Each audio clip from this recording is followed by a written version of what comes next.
This story starts in a shopping mall where Tian, the protagonist, was shopping while listening to the news. In Z City, there were numerous cases of animal injuries, prompting people to avoid going out at night. Authorities were investigating the issue to prevent panic. Just then, an emergency report came in about a large number of people in X City infected by an unknown virus. The X media continued to report on the situation. Tian picked up canned food, thinking it would be safe as a stock food. As he queued to pay, he overheard a conversation between two ladies. One mentioned an elderly man from the Lee family who had been in good health but had recently had a sudden emergency and died on the spot. The second lady asked if it was due to the influenza, and the first confirmed it, adding that the old man hadn't even survived for 2 days. The second lady remarked that many people had recently suffered from the disease. They wondered if the government had identified the cause, as it seemed the world was becoming increasingly unsafe. And once again, Tian remembered all the things he had bought. Now he needed to refuel his car with diesel and head straight home to cook for Han, with the deer he had hunted earlier in the morning. He started driving, and on the way, he called a girl who asked him about their future together. Tian replied that he would find a job that would allow her to hold her head high among others. As she agreed, Tian made an excuse, saying he couldn't leave Han in an orphanage. The girl became frustrated and pointed out that Han wasn't Tian's blood-related sister, warning him not to talk about marriage if he planned to bring Han along. Tian insisted that Han was his little sister and a crucial part of his family. The girl asked why she should raise such a child as her own without any support, already having suffered enough with Tian. She gave him an ultimatum: if he wasn't going to take her seriously, they should break up. Tian agreed, and she hung up the call. Suddenly, an animal rushed towards his car, splattering blood on the vehicle. Tian stopped and remarked that the animal appeared to be a dog, but upon closer inspection, he realized it was a sheep. The sheep had a head injury and looked frightened. Tian was surprised that it was still alive despite its injury. The sheep then darted into the bushes. Tian decided to forget about the incident and felt it best not to report it to the traffic police. When he arrived home and started unloading his purchases, Han came out with their pets, calling for Tian. He asked her to slow down a bit. She commented on the amount of things he had brought and offered to help him carry them inside. He handed her a small pack of snacks. As they walked, she mentioned that she had completed all the tasks he had given her, such as feeding the livestock, changing the water, and watering the crops. Now she was hungry and looking forward to eating the stew Tian had made to feel better. He suggested making a carrot and lentil stew for her, to which she agreed, adding something more as she spoke. Tian turned around and saw Bai, the white dog, eating the crops, so he gently nudged him to stop. As they passed the buffaloes, one looked frightened with red eyes. Later, while they were cooking, Han mentioned that she had never seen a solar eclipse before and asked if it was true that the sky would completely darken like evening. They heard on the radio that the highly anticipated total solar eclipse was approaching soon. As Han enjoyed her meal, she complimented Tian on how delicious it was, noting that his cooking skills were improving alongside his hunting abilities. Tian explained to her about the eclipse, advising her to wear the special glasses he had given her to safely observe it without it getting too dark. Suddenly, a countdown began from 10. Han pointed outside and asked Tian what was happening. He was stunned to see a dark object obscuring the sun, plunging everything into darkness as if it were night. Han was shocked and started to feel cold. Hey, the black dog began barking nervously. Even the radio signal became disrupted. Han, visibly frightened, urged Tian to look outside. As Tian opened the gate, he was greeted by a sudden blizzard, which seemed unusual in the middle of summer. He quickly told Han to go inside and assured her he would lock up the cattle and sheep. He instructed Bai to stay with Han, who urged him to hurry because of the cold. Tian reassured her and called to He to come along. Struggling against the harsh conditions, Tian realized they were in the midst of a blizzard. He asked He if he was all right, and as Tian looked up, he was shocked to see the sun shining brightly. He remarked on how strange it was, questioning what could be causing these sudden weather changes. He began barking in a particular direction, drawing Tian's attention to a buffalo with red, intimidating eyes. Tian felt a surge of fear at the sight. As the cow rushed to attack Tran, He darted in to fend off the cow. Tian, evading its charge, hurriedly searched for his compound bow nearby and found it resting on a log. The cow flung He aside, prompting Tian to take aim. Though apprehensive, he fired several arrows at its head. Despite hitting their mark, the cow continued its relentless advance towards Tian. Shocked by its resilience, Tian sensed something was amiss and knew he needed more time. A warning flashed before him: 0 ammunition left, with 3 live targets within range. Disregarding the warning, he readied his bow, only to find it empty. The cow knocked him backwards. He pulled Tian towards the house, barking urgently. Tian glanced back, realizing that if the cow had mutated, perhaps Han wasn't safe inside either. Inside, Bai's eyes turned red as he growled at Han. Han wondered what was wrong with Bai. Bai lunged at her, but Tian intervened just in time, kicking Bai away. He lifted Han and assured her he would take her to a safe place, urging her to hide indoors where it was safer. Tian explained that Bai was now dangerous, emphasizing that she must trust him and stay inside. As he escorted her out, Tian checked the screen again and confirmed that the number of living beings had increased to 4. After securing Han in the safe house and instructing her not to leave, Tian hurriedly locked the door. As the number of living bodies increased, Bai attacked Tian from behind, but Tian managed to lock Han inside before turning to face Bai. He rushed to Tian's aid, earning praise from him. Tian instructed He to hold Bai off while he dealt with the cow that was still pursuing him. Grabbing an axe, Tian positioned himself near a tree. The cow charged, but Tian dodged, causing its horn to impale the tree and trap it in place. As Tian moved to attack the cow, Bai suddenly lunged and bit into Tian's neck. Tian wondered if He had been killed. Blood dripped from Tian's mouth as he struggled to stop Bai's attack. Then he heard a strange sound. He saw numerous screens swirling around him and wondered what they were. The noise was overwhelming, but Tian focused on dealing with the two beasts to ensure Han's safety at least. Amidst the chaos, he noticed one screen displaying the message Apocalypse Survival Game Match Success. As the Apocalyptic game loaded successfully, Tian became its player, finding himself in a poorly maintained manor at level 1. He received the Eye of Truth as a reward and his class was B. To upgrade to a fortress, he needed 800,000 points. Lying on the ground, he woke, wondering if he was still alive. His torn clothes and bloodstains remained, but he was shocked to see that his wounds had vanished. Puzzled, he wondered where Cow and Bai were.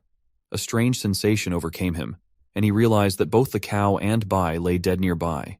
He questioned what had happened during his unconsciousness, knowing such damage couldn't be caused by a human. He felt a change within him, welcomed into the Apocalypse survival game as his status activated. A surge of power washed over him, feeling as if a beam of light had struck him, igniting a rage within. Seeing the cow still alive, Tian leapt at it with his axe.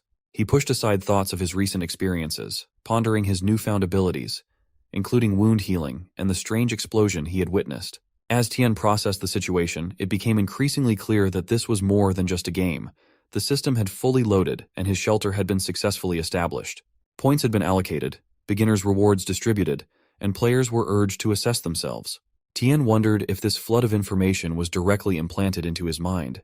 He learned that the first phase of destruction had concluded, with the second phase scheduled to begin in 30 days.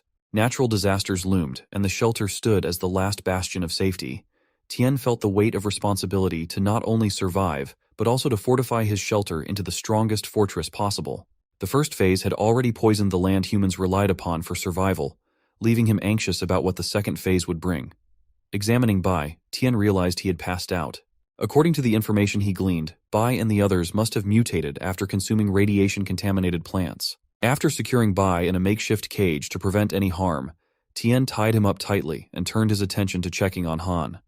Entering the safe house, he descended the stairs in darkness. Trying to switch on the lights, he discovered they hadn't been restored. His phone showed no signal, suggesting the communication system was also down, but the backup diesel generator provided some relief. Using the faint glow of a phoenix, Tian searched the room, wondering where Han was and why there was no movement. Spotting Han's legs, he hurried over and found her lying down. His system indicated that Han was sleeping peacefully.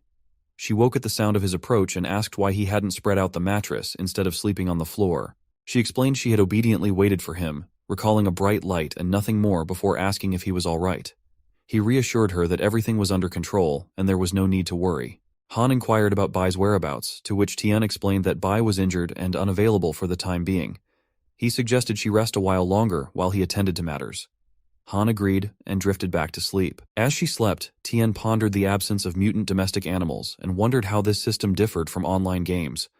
Upon further investigation, he discovered a starting bonus that seemed somewhat familiar. However, it was disappointing as he had hoped for weapons or skills, but instead found that he needed another 999 points to start the game. Staring at the screen, he noticed a question mark in one corner and wondered about its significance. It appeared that the primary currency of this system was points, and he recalled the seed he had planted in the poisoned land. Realizing its high cost, he knew he couldn't afford it at the moment. He resolved to check the stockpile of supplies at home, knowing that those in direct contact with the ground had already been contaminated in various ways. As the network disconnected, Tian realized it might take some time to recover, and he doubted the situation outside was promising. Contemplating the polluted sources around him, He knew he had to address them soon. Looking outside, he opened a door in the safe house and found an array of guns neatly arranged. Starting the diesel generator, Tien loaded a pistol and placed a walkie-talkie near Han before leaving. Driving his car at high speed, he inadvertently attracted numerous mutated animals toward him and resolved to deal with them quickly. Suddenly, a military truck approached from behind, overtaking Tien and blocking his path. The truck's machine gun targeted Tien's car, threatening to open fire. As an army scout with a zoom scope overlooking Tien, he observed that the normally bustling Voki-Toki road surface was raised. Tien suspected military forces were stationed nearby and sensed a crisis in the city. He wondered about Zhang Qing's whereabouts.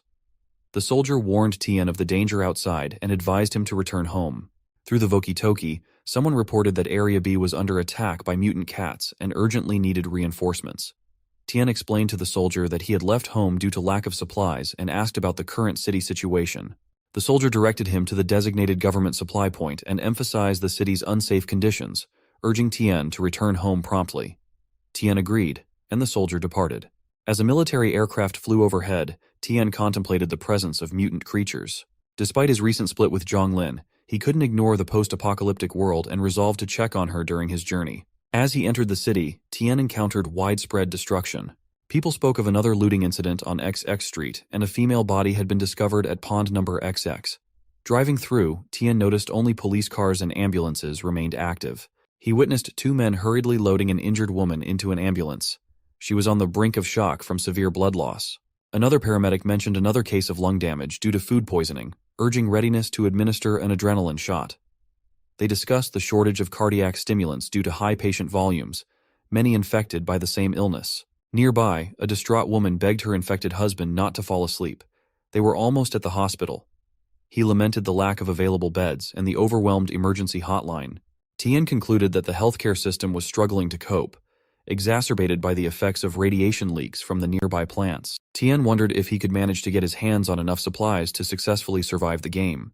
The police were instructing citizens that the location was a government-designated emergency supply procurement site. They emphasized the need for everyone to follow the rules, form orderly queues, and avoid rushing. Each person had a purchase limit: 5 jins of rice, 5 jins of flour, and 1 jin of vegetables, verified with a valid ID. Arguments erupted as people fought over their place in line. One person insisted they had been waiting for 5 hours and deserved to be served first, while another claimed the spot was originally theirs before a restroom break. Tensions escalated, especially when someone purported to be the general manager of a local corporation, leading to confrontations with others in line. Some were even forcibly removed. Meanwhile, on the fringes, a young girl cried to her mother for food. Tien witnessed 2 people fighting over a scarce resource, each claiming they had reached it first, while a frantic rush for supplies continued among the crowd.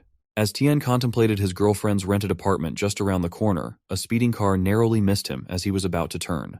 The car screeched to a halt, and a man emerged, knocking on Tien's window to inquire if he had come from the procurement site and what he was looking for. He had noticed Tien wandering around the department store market. The man tried to offer various fruits and vegetables: watermelon, cucumber, pumpkin, tomatoes, but Tien challenged him, saying he would only buy if the man dared to take a bite first. The man hesitated, asking why Tien didn't trust him and insisting that he hadn't seen anything to buy himself. Tien, frustrated, told him to leave. The man questioned why Tien was being confrontational, asserting he was a law-abiding citizen. Tien then showed a gun, causing the man to recoil in fear, urging Tien to talk things out and emphasizing his compliance with the law. Tien sternly warned the man that if he caught him conducting such heartless business again, he wouldn't hesitate to shoot him with no repercussions. The man agreed nervously, retrieving his things and reflecting on the tough spot he found himself in. He quickly got into his car and left. Tien proceeded to his girlfriend's apartment building. Climbing the stairs, he arrived at Zhang's door and knocked, calling out to her. With no answer, he began to worry if she was even home. Retrieving the spare key from under the doormat, he unlocked the door and entered. Inside, Tien was shocked to find the typically neat room in disarray. Contaminated fruits and medicine boxes were scattered around. Among them, he recognized Tianrun's antibiotics, a product known for its terrible reputation from a local pharmaceutical company. He wondered why Zhang had bought such things. Noticing no signs of blood or accidental poisoning, Tien realized the place had been ransacked, but not in Zhang's usual meticulous manner. There were no signs of forced entry either. Everything seemed deliberately disturbed. In the chaotic world outside, Tien pondered where she could possibly have gone. The scene shifts to the outskirts of the city, where a poorly managed manor serves as a makeshift guest house. It's rated at level 1 shelter grade, offering basic amenities. The level 1 shelter skill reward is the Eye of Truth, allowing the host to see detailed information about objects and creatures. Additionally, the privileges include a remote control shelter system that provides real-time updates on shelter status and inventory, accessible even when the player is away. The area spans 30 mu, suitable for fishing, animal husbandry, planting, and construction. Reflecting on his situation, Tien realizes he's currently at a loss. He resides in a dilapidated level 1 greenhouse and resolves to earn enough points to upgrade farm equipment without neglecting anti-radiation measures. As he toils in the fields, Han arrives and excitedly announces that the seeds have sprouted. Tien, Han, and He gather to witness the successful growth, bringing joy to Han. Tien observed on the screens that the tomato seeds had been successfully planted and would mature in 48 hours. He was pleased with the progress, noting that the anti-radiation grade seeds were performing as expected, maturing quickly. With more points, he and Han could certainly survive in the post-apocalyptic world. Han expressed her initial doubts about the seeds, thinking they had all withered, but she credited Tien for their success. Tien confidently remarked that he always found a way, reminding Han of the rules he had set for her to follow. She affirmed her understanding and vowed not to be underestimated.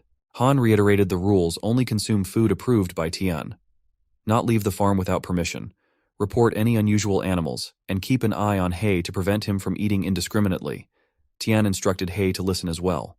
Recognizing that the anti-radiation crops were ripe, Tien resolved to harvest them promptly. He discovered that the harvest was bountiful, especially with the radiation-resistant tomatoes proving to be nutritious. Long-term consumption promised to enhance overall health, with a storage life of 30 days.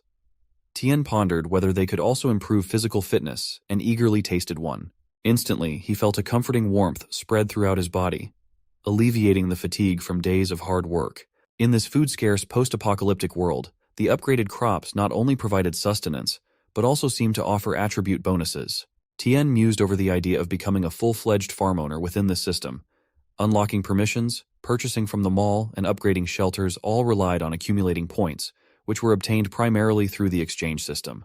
This system facilitated the recycling of crops, livestock meat, and minerals, each graded differently and priced accordingly, were the supreme god tier. Exchanged for the highest points, these were top-tier crops, god-tier powerful crops that fetched significant points. Ancient medical-grade specialized crops known for their medicinal properties.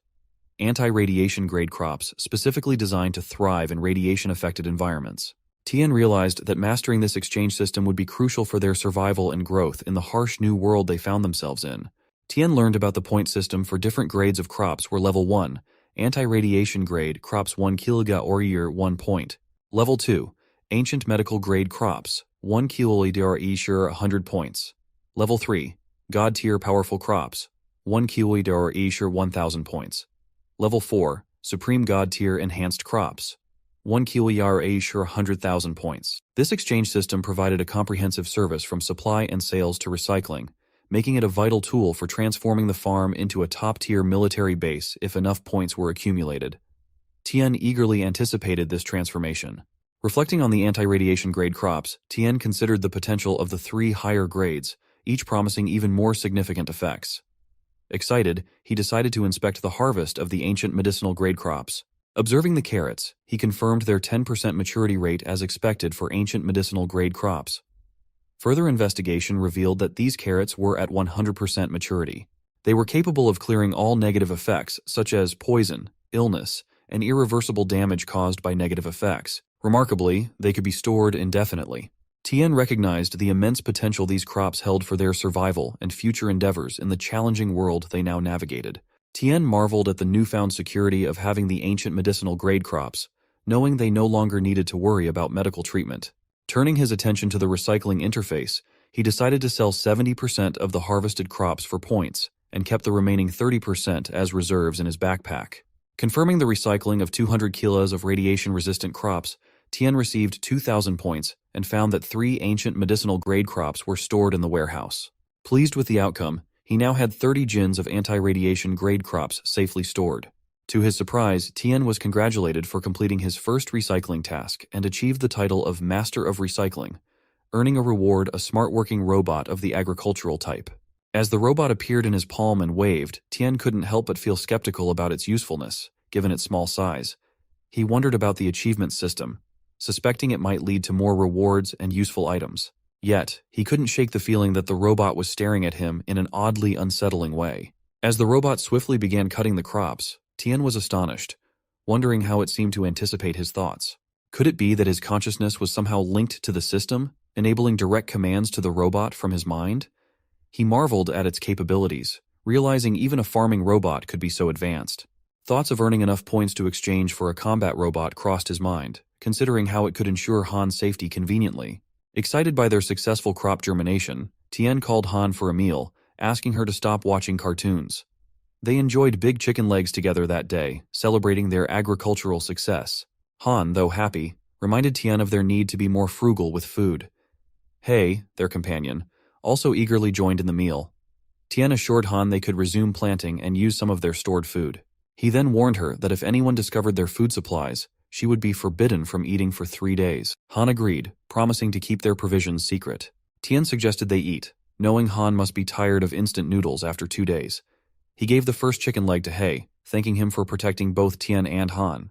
Han affectionately hugged Hei, calling him the best, before letting him go and wondering how Bai was feeling. Tien reassured her that Bai was still recovering from serious injuries and wouldn't be able to see her for a while, but promised they would play together once he was better. Han agreed and promised not to disturb Bai in the attic. Suddenly, Tien noticed a warning indicating someone was attempting to invade. He quickly accessed the monitoring screen and discovered the intruder was an unarmed 42-year-old male with a threat level of 3. To his surprise, he realized it was Uncle Nan. Tien wondered how Nan had ended up there under these circumstances. Tien stepped outside and approached Nan, questioning why he had come. Nan, smoking a cigarette, exhaled slowly before acknowledging Tien as boss. He explained his dire situation, requesting help and inquiring if Tien's farm had any surplus food. Nan had no other options. His home had been ransacked, his stored food stolen, and market prices were exorbitant due to shortages. Tien apologized, revealing that his own food stores had been depleted, worsened by a recent crop failure due to mutation. Despite this, Tien offered what little rations he could spare, expressing gratitude to Nan for looking after his family. Nan, crestfallen, admitted he had already approached many relatives, all unable to assist him. Tien then handed Nan a pack of cup noodles, urging him to explore other options first. Nan thanked him profusely, to which Tien wished him luck. Nan, resigned to their unfortunate circumstances, departed. Tien estimated that the food would last Nan about 5 days, considering it wasn't much. In uncertain times like these, human intentions were unpredictable, prompting Tien to stay cautious. He decided to check on Nan that night, realizing he didn't need the common vegetables stored in the freezer. At nightfall, Tien, accompanied by Han, quietly approached Nan's house, each bringing their own snacks. Suddenly, they heard Xiao scream. Nan hushed Tien, warning him not to startle Xiao. Xiao continued coughing up blood, his condition worsening by the moment. Emotionally distraught, Nan questioned why Xiao's condition was deteriorating instead of improving. As Xiao continued to cough up blood, Tien and Han peered through the window, Han visibly frightened by the sight. Tien reassured her that everything would be fine, urging her not to look. Reflecting on Xiao's symptoms, Tien suspected Xiao had accidentally consumed irradiated vegetables, explaining the rapid deterioration. However, Tien questioned if Xiao, being the best candidate for experimentation, would survive this ordeal. Ultimately, Xiao's fate would hinge on luck. The window glass shattered as a pouch flew into Nan's house, startling both him and Xiao. Nan grew furious, demanding to know who threw it. Xiao urged caution and suggested they inspect the package. Reluctantly, Nan agreed, instructing Xiao to stay put while he investigated. Upon opening the pouch, Nan was shocked to find fresh vegetables and food inside. Overcome with emotion, Xiao expressed his desire to survive, willing to try anything even if it meant lying about his condition. Nan broke down, admitting even the hospital couldn't help Xiao, but he couldn't bear to watch him suffer without trying. Determined, Nan convinced Xiao to eat the food, urging him to chew carefully. Xiao screamed and coughed violently for a moment before suddenly stopping. Nan rejoiced at Xiao's apparent improvement. Meanwhile, Tien noticed a streetlight flickering back to life, indicating the return of electricity and potentially phone signal. He immediately called his girlfriend, Zhang, but she didn't answer despite the phone ringing. The scene shifted to a moving car where several men sat, one of their phones ringing.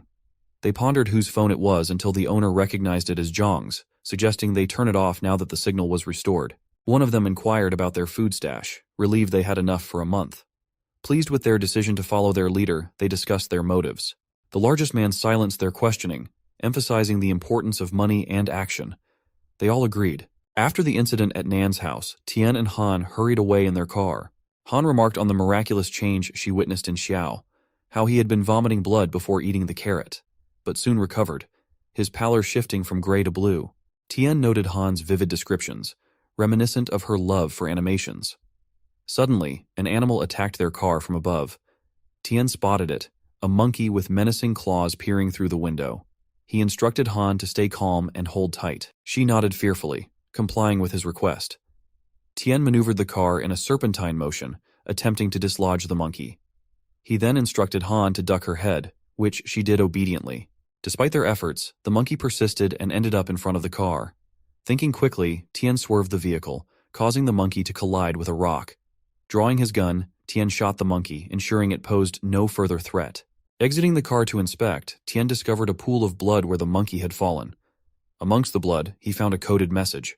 Perplexed, he wondered where it could have come from, as there were no nearby breeding farms or zoos. Tian's thoughts returned to the dire state of the city as he drove home. He instructed Han to relax and watch her animation, explaining that he had some matters to attend to. Agreeing, she departed, leaving Tian to confront Bai, still in his altered state.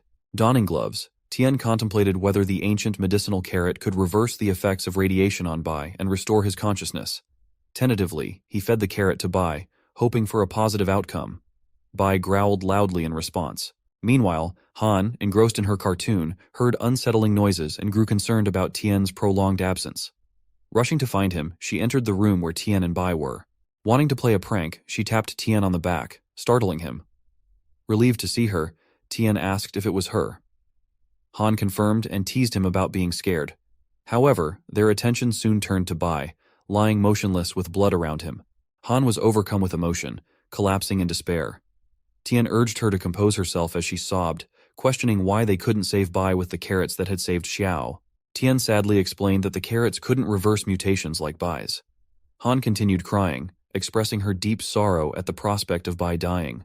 The next day, they performed the final rites for Bai and bid him a solemn farewell. Han remained silent throughout.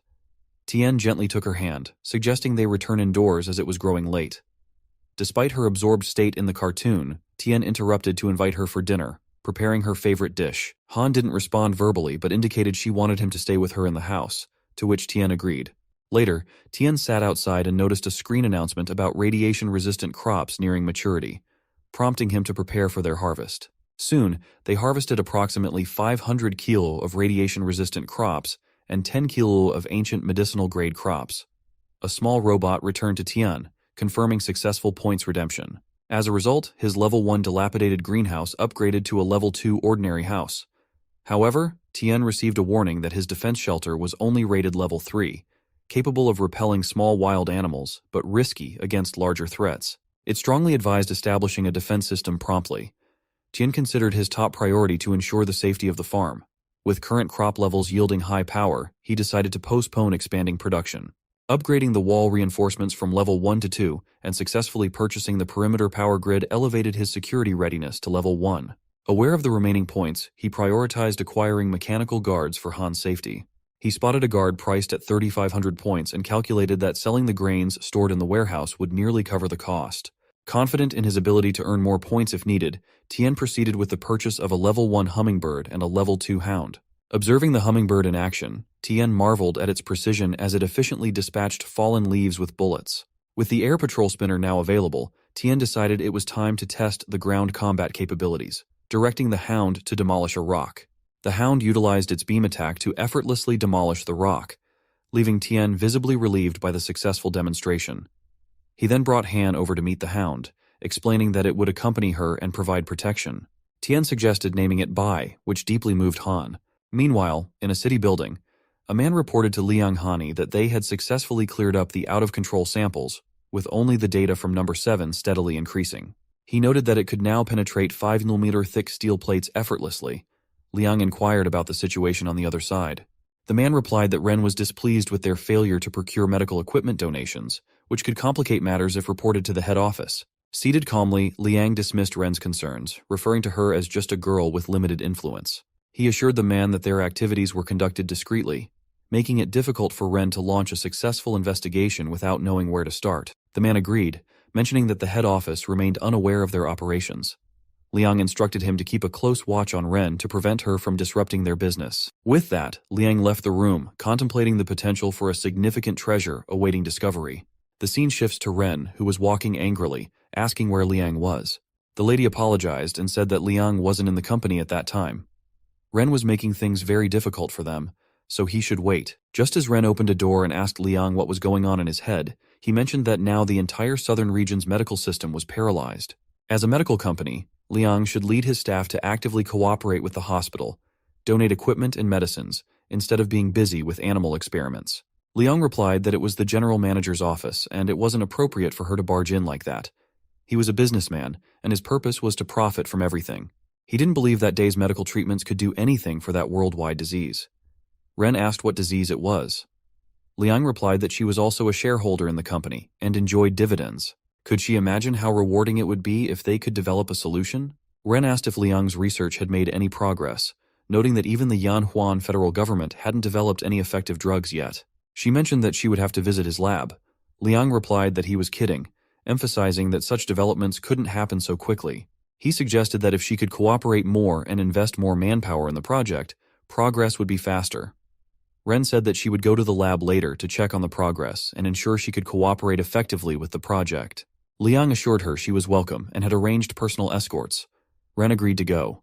Liang saw her out.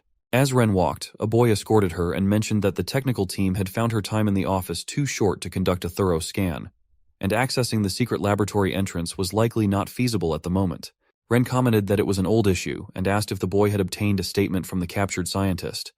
The boy denied this, explaining that they were blindfolded each time they entered and exited, but they did have key cards. Ren expressed her appreciation for the information. Then she gave a card and wondered where else could that be other than those places, and if the most dangerous place could also be the safest. She entered the laboratory and a man introduced himself as 2Z, in charge of accompanying and explaining everything to Ren. He offered to show her around, and Ren agreed, saying, "Let's go and check on the progress of the experimental subjects first." 2Z led her to see Subject 7, the only one in the experimental batch that hadn't gone berserk. Its power had increased tenfold, though it remained unstable and showed signs of aggressiveness, though not as brainlessly bloodthirsty as the failures. Suddenly, another man approached 2Z with bad news and whispered in his ear. 2Z was visibly shocked. The man explained they didn't know what had happened and asked 2Z to come and check. 2Z asked how this could have occurred. 2Z then apologized to Ren, explaining there was an emergency and he couldn't continue to accompany her. He assured her that a colleague would take over. Ren replied that it was fine, as it was just a routine check, and she would walk around for a while before leaving. The man expressed fear, stating that their actions were against the rules. Ren replied confidently, "We're all under surveillance coverage, so what is there to worry about? Just hurry, and don't delay. It seems important." 2Z agreed and assured her they would ensure her safety at all times before they departed. Ren was on a call with a boy through earbuds, telling him it was time to act. The boy was seated in a room with his laptop, confirming that the surveillance was covered. Ren instructed him to scan the place for their hideout. The boy asked her to check the northeast corner for a hollow in the wall or something that could be pressed. She found it and pressed it. The boy informed her she had 30 minutes. Agreeing, Ren entered through the open door and discovered numerous human bodies in jars. The boy asked for her assessment. She replied grimly, "It's worse than we predicted." The boy asked if he should contact the head officer to intervene. She declined, asking him to wait. As she examined further, she saw a mermaid and asked Ren if she recognized the name, revealing it was Zhang, Tian's girlfriend. The scene shifts to Tian, who found that his radiation-resistant grade corn was ripe for picking. Han was delighted to see it. Tian asked her to come and help him finish the work early for dinner. She eagerly agreed, taking one and expressing her desire to eat grilled corn later. Tian asked if she was already hungry. She replied that she was too hungry to just pick corn. He instructed her to gather some dry wood while he prepared grilled corn with butter. She was thrilled to hear that. While cooking, Han sat nearby and asked jokingly what would happen if she kept eating like that and turned into a fat pig. Tian thought that her appetite had exceeded his own recently. He explained that the special crop could enhance their physical fitness, and as her physique developed, her nutritional needs would increase. Since she was still growing, eating more wouldn't cause her to gain weight. She agreed and began eating the corn. Tian watched her profile and thought that after eating the radiation-resistant vegetables for a few days, both his and Han's physical condition had improved significantly. He joked that even if she kept eating like that, she wouldn't turn into King Kong Barbie, imagining how she might look and laughing at the thought. Han commented that the grilled corn was delicious. Tien promised to make her a spicy one next. He considered that with their shelter, even if Han's appetite grew comparable to Luffy's in the future, they could still afford it. Hearing a visitor, he wondered who would be visiting at such a time. Checking, he found it was Xiao with a bag. Tien wondered if it was the food he had given Xiao and what he was doing there. Tien approached Xiao and asked what brought him there. Xiao explained that Tien had given his family some instant noodles the other day, and his father insisted on returning the favor by sending some food to Tien's family, which Xiao had brought over. Tien reassured him it was fine, thinking he had helped the right person. Curious, Tien asked Xiao where he had found all the food. Xiao admitted he had found it in his yard, speculating it might have been quietly sent by a relative or someone who snuck it in. Xiao wanted to repay Tien's kindness and also had something to ask him. Tien encouraged Xiao to ask his question. Xiao mentioned he had heard about a new grain shopping center opening on the outskirts of the southern side that still had a lot of stock. He wanted to borrow Tien's truck to go and buy some. Tien agreed, and Xiao added that he didn't have a driver's license. The shopping center was in a remote location not too far away. Tien understood that Xiao was asking him to accompany him there. Xiao assured Tien that it wouldn't take him long, making a request. Tien thought about how he had been stuck on the farm recently and had planned to visit the shopping center in a couple of days to check on things. Since the opportunity came early, he decided to go with Xiao. With the mechanical guards at home, he felt relieved about Han's security. Besides, Bai's combat abilities could handle even a small group if needed. Tien agreed, mentioning they were old acquaintances, but he needed to be back before noon to cook for Han. Xiao apologized for causing trouble. Tien asked him to wait there while he went to get the truck. Inside, Tien instructed Han to stay home and not to open the door for anyone. She reassured him not to worry and praised Bai's capabilities. Tien asked how Bai had become so capable. She explained it was an upgraded version and demonstrated how it easily smashed through big rocks with a bam bam. Tien asked if that was so, and reminded Han that she could only use Bai in emergencies in the future, as it could be dangerous otherwise. She agreed, saying she wouldn't blow up rocks anymore. Tien affectionately ruffled her hair, promising that he and Xiao would go shopping and bring back candy for her. Curious, she asked if Xiao was there and expressed a desire to greet him. Tien playfully pinched her cheek and asked if she wanted to show off Bai to others. She insisted she was 6 years old now and not a child anymore, feeling suffocated that no one except Tien talked to her that way. Tien agreed and took Han with him in the truck. Outside, Han greeted Xiao and tried to tell him about Bai, but Tien stopped her, telling her to get out of the car and let Xiao sit there so they could leave early and return in time for him to cook for her. As they left, Han complained that Tien was being mean and hadn't let her finish greeting Xiao. She hurried inside to forget about it and watch cartoons. While traveling, Tien thought that Han could be naive sometimes, expecting she would say something like that. After a while, Xiao asked Tien if it was okay for Han to be home alone. He expressed concern about the current chaotic world and feared the farm might be targeted by bad guys, putting her in danger. Tien scoffed, questioning who would bother with his shabby farm that had no money or food, and reminded Xiao that Han was only 6 years old. Even if she had a self-defense weapon, she wouldn't be able to use it. He thought there was no safer place for her than the farm right now. Xiao asked if Tien had any self-defense tools for Han. Tien replied that he had electrified the farm gate so no one could break in, reassuring Xiao not to worry about it.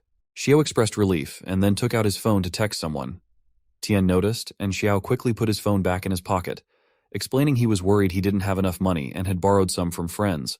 The scene shifted to Han, who was watching cartoons excitedly. She exclaimed that they should use the Rainbow Warriors, suggesting Lemon Yellow Super Evolution Golden Yellow, and noted Xiao could change his color too. She hugged her toy, Hei, and asked if Xiao could be a member of the Rainbow Warriors. Hei looked confused. Han joked that last time she and Tien had seen Xiao, he was green with greed, but now he was red, which she found funny. Tien gave some money to Xiao, who was confused to see that. Tien explained that he didn't have much money either, so Xiao could take it for now. Xiao declined, insisting that Tien had already helped his family a lot, and he couldn't accept any money. Tien insisted, telling Xiao to stop talking nonsense and focus on driving. Xiao acted grateful for Tien's help and promised to repay his kindness. As they drove, Tien realized they needed to go straight for 500 meters, then turn right 300 meters ahead. Another 200 meters ahead, they would reach a fork in the road, and 100 meters beyond that, they needed to turn right. Xiao seemed worried. Just as Tien was about to turn right, Xiao moved the steering wheel to the left, claiming the road to the right was closed and they should go left instead. Tien felt something was off and shouted that it wasn't true, as he often traveled that road. It was the main road in the township and couldn't be closed without a major natural disaster. He asked Xiao where he had heard that news. Xiao replied that his friend had told him. Tian asked for his friend's contact and insisted on hearing it from him directly. Xiao urged Tian to trust him and turn before it was too late, promising he wouldn't harm Tian. Reluctantly, Tian began turning his car around. Meanwhile, bystanders noticed the situation, and one man commented that something seemed wrong. He contacted others in a nearby car, wondering how Tian could decide to turn back alone. Another person asked what they should do. Nan replied that he was ready, and their target was approaching, so they had to stop them. Liang added they needed to capture them alive, block their escape routes, and attack from both the front and rear.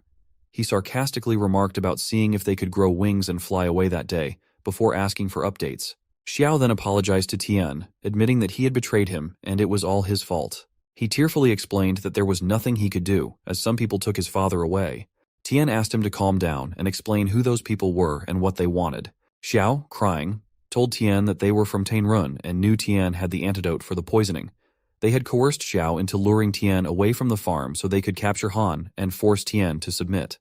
Tian exclaimed that Han was only 6 years old and they intended to kidnap a child.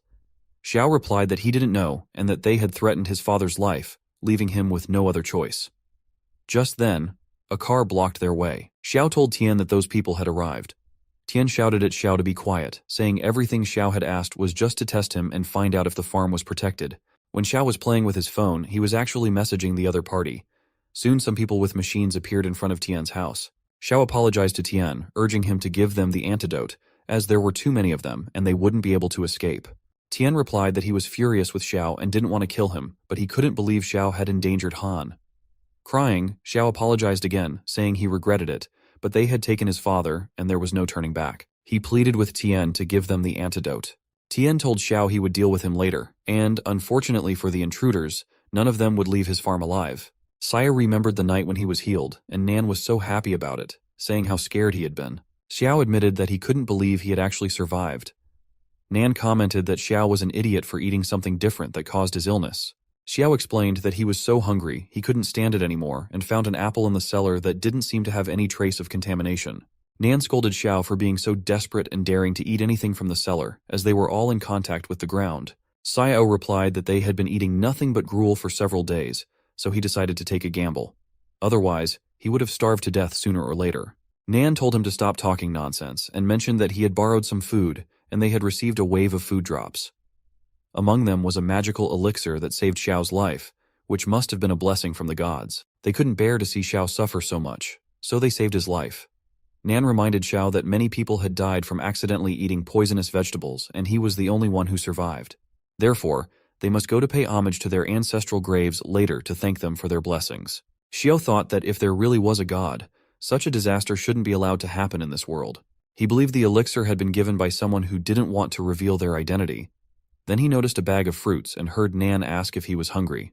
Xiao couldn't believe someone had given them so much food while their family had been left to starve, without even the basic necessities for survival.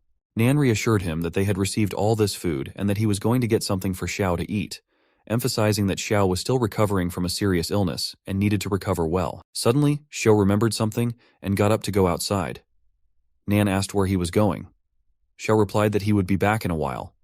Nan insisted that Xiao wasn't fully recovered and needed to rest. Xiao asked to be left alone and then went to someone's home and knocked on the door. The boy inside replied, telling him to stop knocking rapidly and demanded to know who was there. When Miao opened the door, he was shocked to see Xiao covered in blood. Miao asked what Xiao wanted. Saya replied that his home had been robbed and he just wanted to check the surveillance video. Miao asked what that was. Xiao showed him the camera and said it was a 360-degree unplugged wireless monitor. Miao agreed. Xiao asked to check who had beaten him up because he needed to find them.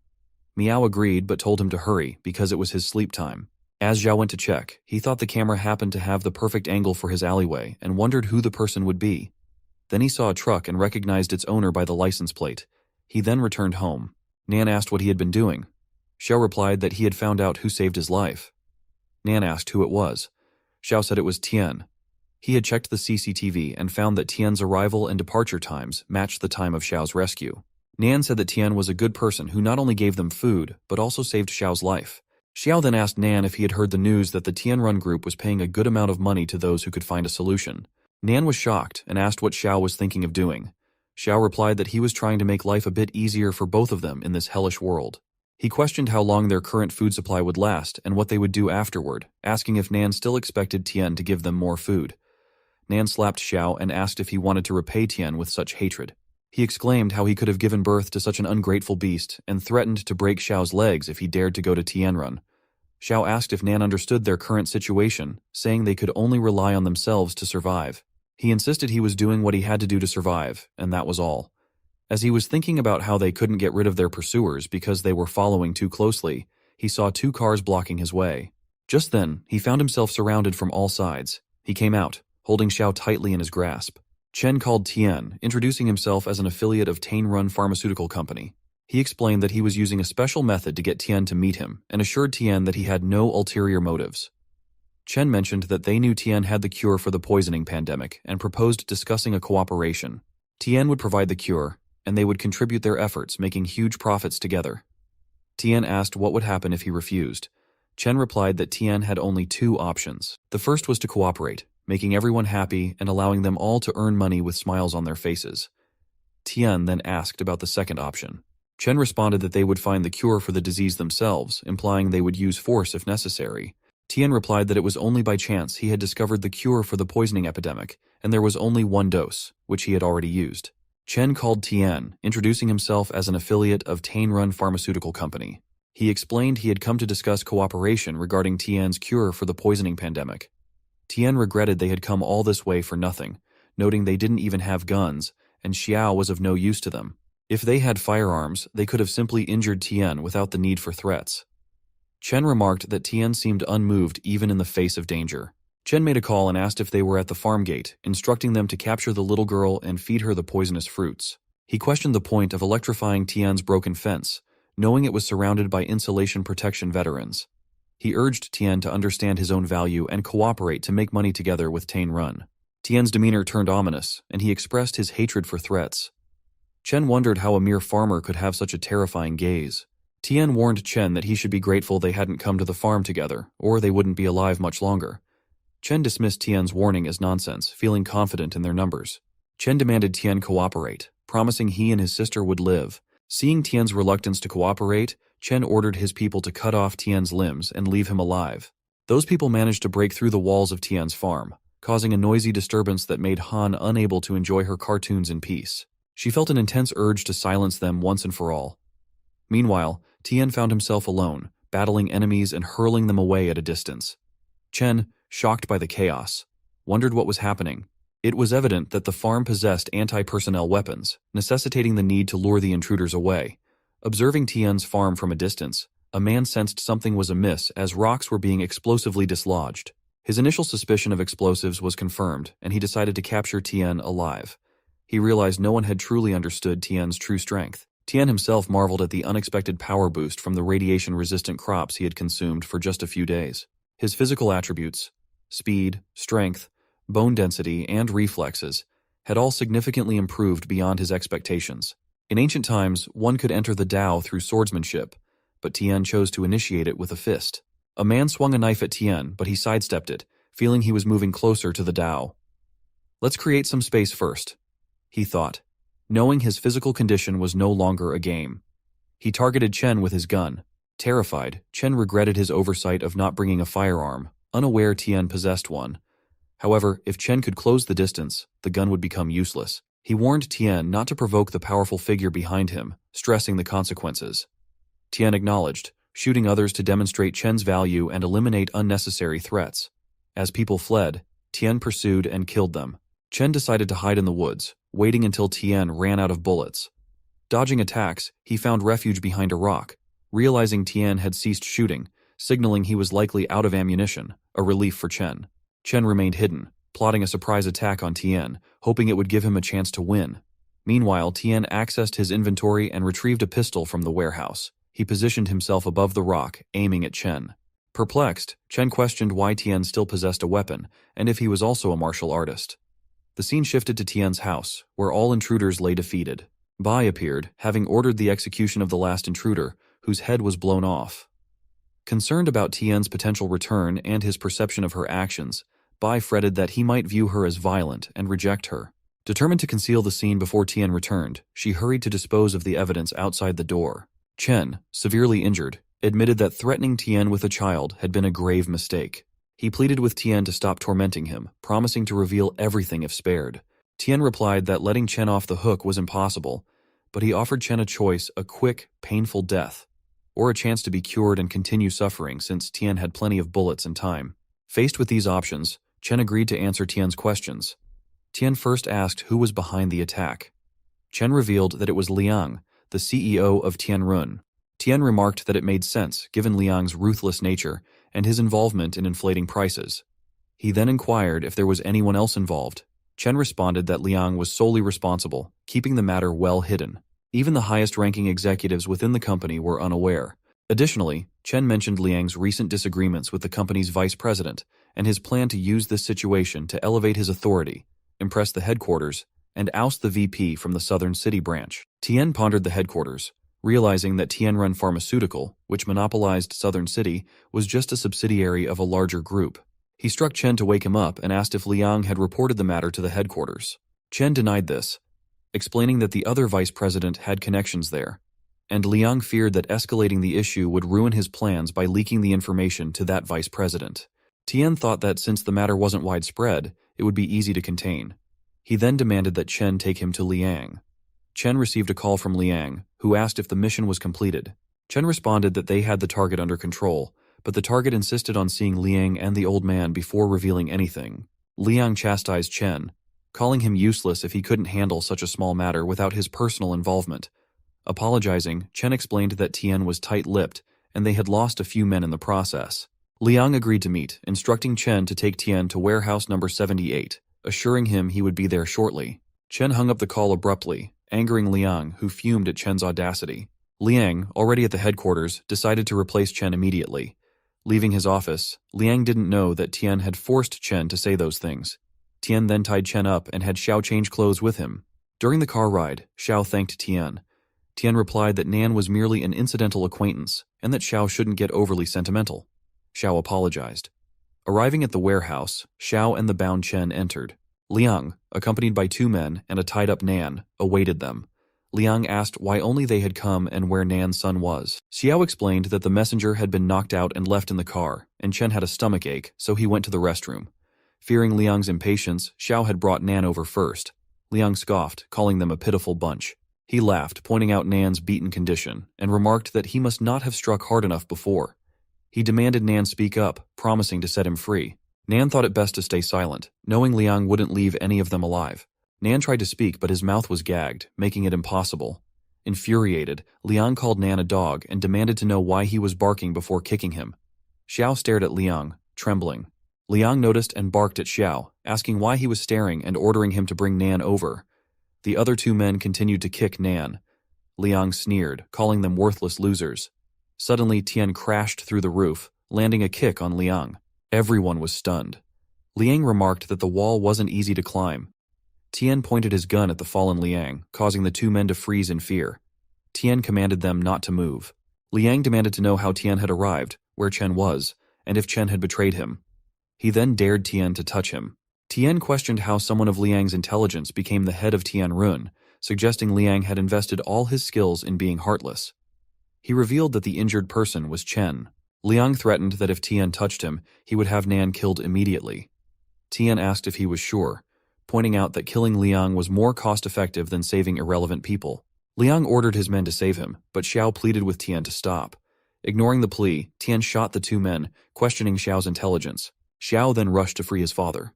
Xiao and Nan knelt before Tian, expressing their gratitude and apologies. Xiao apologized for not holding Nan accountable for his actions and acknowledged that apologies were inadequate, but thanked Tian nonetheless. Tian reassured them that he didn't believe in guilt by association and that Nan had not harmed him in any way. Nan blamed himself for not stopping Xiao's actions, feeling immense guilt. Tian told Xiao that constant apologies weren't necessary and suggested letting go of the idea of seeking forgiveness, as he believed Xiao didn't deserve harm. Tian assured Xiao that he wouldn't harm him unnecessarily and left the next steps up to Xiao. Xiao assured Tian that they knew nothing and could be trusted, then asked Tian how he planned to handle the situation. Tian instructed them to gather the people and stack them together, promising to bring the car. Nan asked what Tian intended to do.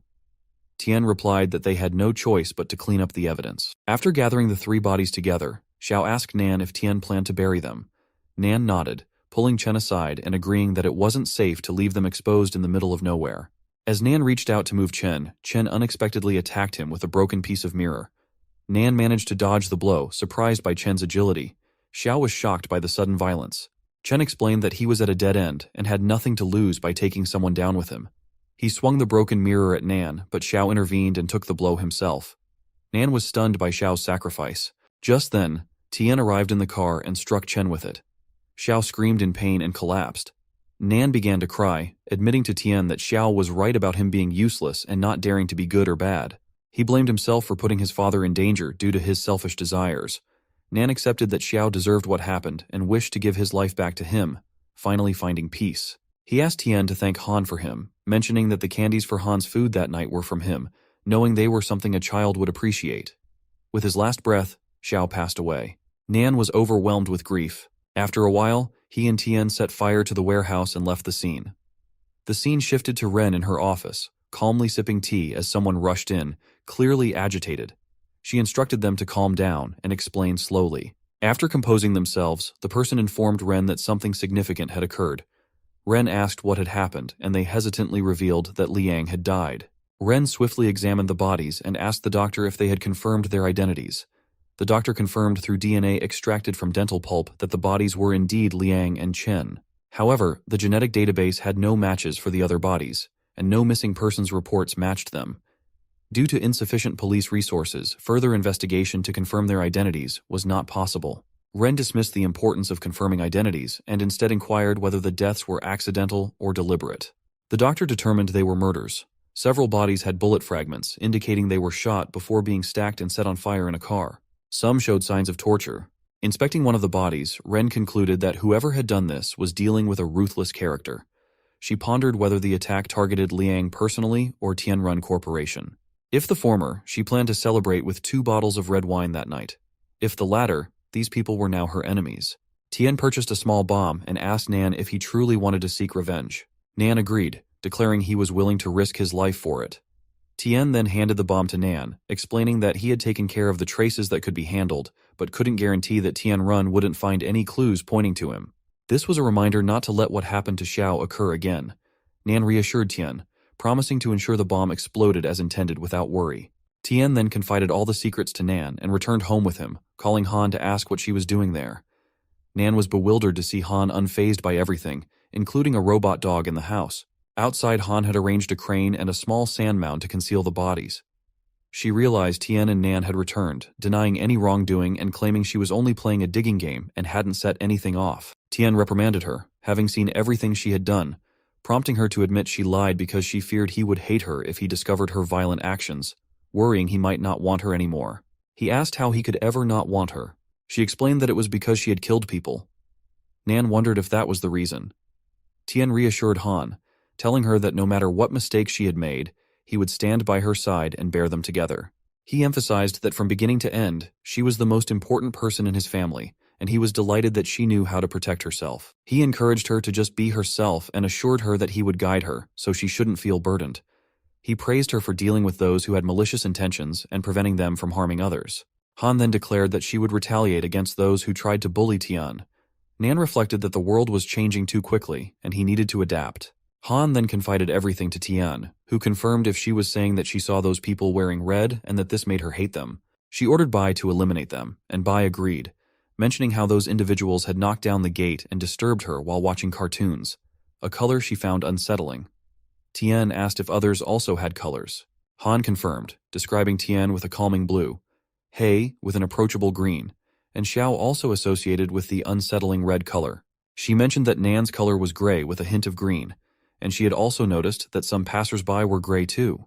Tian wondered what the people emitting the red color had in common, suspecting they all harbored ill intentions towards Han. He asked if, besides seeing different colors, she had noticed any words or letters around them. He wondered if Han was also a player. She denied seeing any words or letters. He asked when she started seeing colors on people. She replied it had been about a week ago. Tian speculated that her ability had emerged only after the start of the destruction season, confirming that Han hadn't seen the system and thus wasn't a player. Thinking about this, He pinched her cheeks, a habit of his when contemplating a problem. Tian believed it was likely an evolution after eating radiation-resistant vegetables. He smiled, and she jokingly commented on how scary he could be. He expressed his happiness. Tian considered that if that were the case, the crops provided by the food system didn't have the same side effects as the radiative crops, but the likelihood of mutation was higher. They had both eaten radiation-resistant food for only a few days, yet their physical functions had improved significantly. Han had also evolved the ability to perceive others' emotions, akin to a proximity program or humanoid reconnaissance device. Tian named his ability the Eye of Truth and dubbed Han's ability the Eye of Good and Evil. He expressed admiration for her ability and noted its usefulness to him. When she asked if she would be able to help him in the future, he agreed, affirming that if she saw someone emitting red color in the future, she should inform him as she was his strongest assistant. As he gently touched her, she became happy. He then asked if she was hungry and offered to cook for her. Later, he prepared all the food and the three of them sat down together to eat. Tian told Han that from now on, Nan would also live with them and help with the farm work. Nan mentioned he didn't fully understand the situation, but would do as Tian instructed. Han was delighted to hear this and asked where Nan would live. Nan replied that he would build a thatched hut near the gate to live in and keep watch over it. Han then asked what would happen to Xiao now that Nan was living with them. Nan explained that Xiao had gone to another world to atone for his sins. Han remarked that it seemed those who emitted red light and wanted to bully Tian wouldn't live long. She vowed that anyone who dared to bully Tian or He would face Bai's retaliation. Tian praised Han for her intelligence and suggested she focus on her meal. Nan thought that things couldn't get any more intense than they were now. Furthermore, his hands were already stained with blood, but now he didn't have to worry. As long as he could help his son get revenge, he was willing to be Tian's watchdog. The scene shifts to a man watching a press conference. A speaker announced that it was the 15th day after the catastrophe, with a cumulative death toll of 38.6 million on Blue Star and 4.7 million in the Yanhuang Federation. The federal government was actively transferring grain reserves, and soilless cultivation technology would soon be scaled up for production. He urged everyone not to panic. The man's son approached and asked what he could do. The man inquired if he had read Ren's report. The boy confirmed and mentioned that Liang was dead. The man remarked about Tian being a good earner and lamented his death, noting that the mutation process had accelerated. He mentioned that the military police headquarters had captured a level 5 mutated beast in the mountains on the southern border. Jing, his son, was surprised to hear this and asked how a level 5 mutant beast could have evolved when the highest level they could research now was only level 3, or the result of his artificial catalysts. In the deep forest, with no human intervention to clear it, radioactive vegetation thrived. Even the lowest level species cannibalized each other, accelerating mutation intensity. The father remarked that their current manufacturing technology was vulnerable to unknown natural evolution. He instructed King to take over the lab there, and Ren had discovered that Liang's secret experiments had utilized many intriguing technologies. They planned to combine these discoveries with their current resources and ensure the prompt extraction of the virus. Jing agreed with the plan. Ren sat in her office, pondering that the records from 2 days prior had appeared entirely routine, suggesting that the cause of his death lay within that narrow window. However, the surveillance footage from those crucial days had been deleted by Liang, leaving them bereft of clues. Dwelling on this seemed futile for now. They needed to decide on the location of the new research institute, and Ren still had to welcome the incoming leader. Stepping outside, she greeted Jing, who arrived from the south. After a handshake and introductions, Ren noticed a man standing behind Jing and inquired about him. Jing explained he was Kui, the king's assistant. Jing then mentioned hearing about a suitable research institute from Ren and asked to see it. She agreed, mentioning a few locations on the city outskirts from which he could choose. Meanwhile, the scene shifted to Tian, who was inspecting the fish livestock. In that pond, Tian had fish ranging from level 1 to level 5, and he marveled at the variety of species available. He noted that the points required to purchase different types of fish at the same level remained consistent. Suddenly, he spotted a bluefin tuna and rare pre-apocalyptic ingredients available for 500 points. Excitedly, Tian asked Han if she liked eating a lot of bluefin tuna. She inquired if it was the expensive fish that melts in their mouth. Tian confirmed this and mentioned that they previously couldn't afford much, but now they could indulge as they pleased. Han joyfully expressed her desire to eat it. Tian gathered his equipment and suggested they use the excavator to dig a fish pond together. Han agreed enthusiastically, and He joined them. With the excavator, Tian, Han, He, and Nan arrived at an open area. Tian instructed them to start digging there. Nan rubbed He and asked about its age, noticing it had grown significantly. Tian explained that Hei had already reached adulthood and shouldn't have been growing any larger. Nan speculated whether Hei had gained weight due to the farm's good food, recalling when Hei first arrived and only reached Nan's knees, now reaching up to their thighs. Tian agreed, realizing that daily proximity had made the gradual changes less noticeable, fearing potential mutations like Bai's, but reassured that all poisonous crops had been disposed of since Bai's accident. Tian considered if Hei had evolved from consuming radiation-resistant crops like Han, resolving to monitor him closely to prevent any issues. Just then, Tian noticed a visitor approaching and wondered who it could be. As he turned to check, Nan asked what had caught his attention. Tian noted 2 men and a woman approaching with a threat level of 8. It was Ren, Jing, and Kuei. Jing knocked at the gate, and Ren questioned Jing if he truly needed to inspect the new locations she had selected, emphasizing the enhanced equipment and security they offered. Jing affirmed the farm's excellent location and adequate size, intending to finalize the purchase before transferring operations there. Ren acquiesced to Jing's preference. She thought that despite his smile, he was difficult to engage with, not even acknowledging the effort she had put into securing those few places. She mentioned it had been a while since anyone had shown interest, doubting they would appear now. Jing instructed Kuei to keep knocking, determined to get Tian's attention.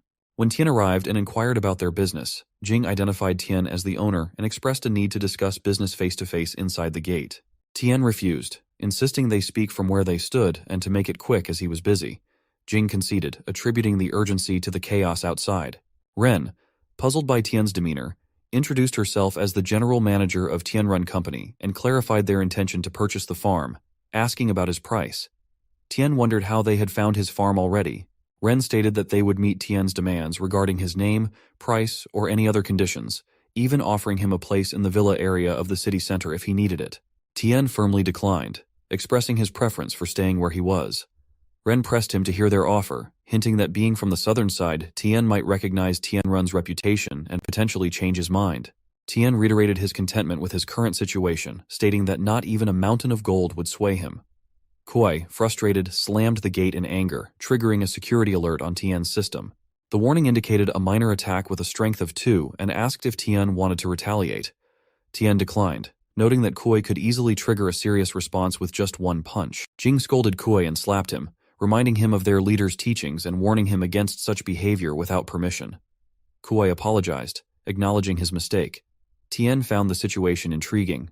Jing reassured Tian not to take it personally, describing Kuei as ignorant. Tian dismissed the incident and invited Kuei closer to the gate. As Kuei approached, Tian swiftly struck him with precision using his hummingbird technique, knocking Kuei to his knees. Tian quipped that Kuei had punched his gate, and in return, Tian had punched him back, suggesting they were now even.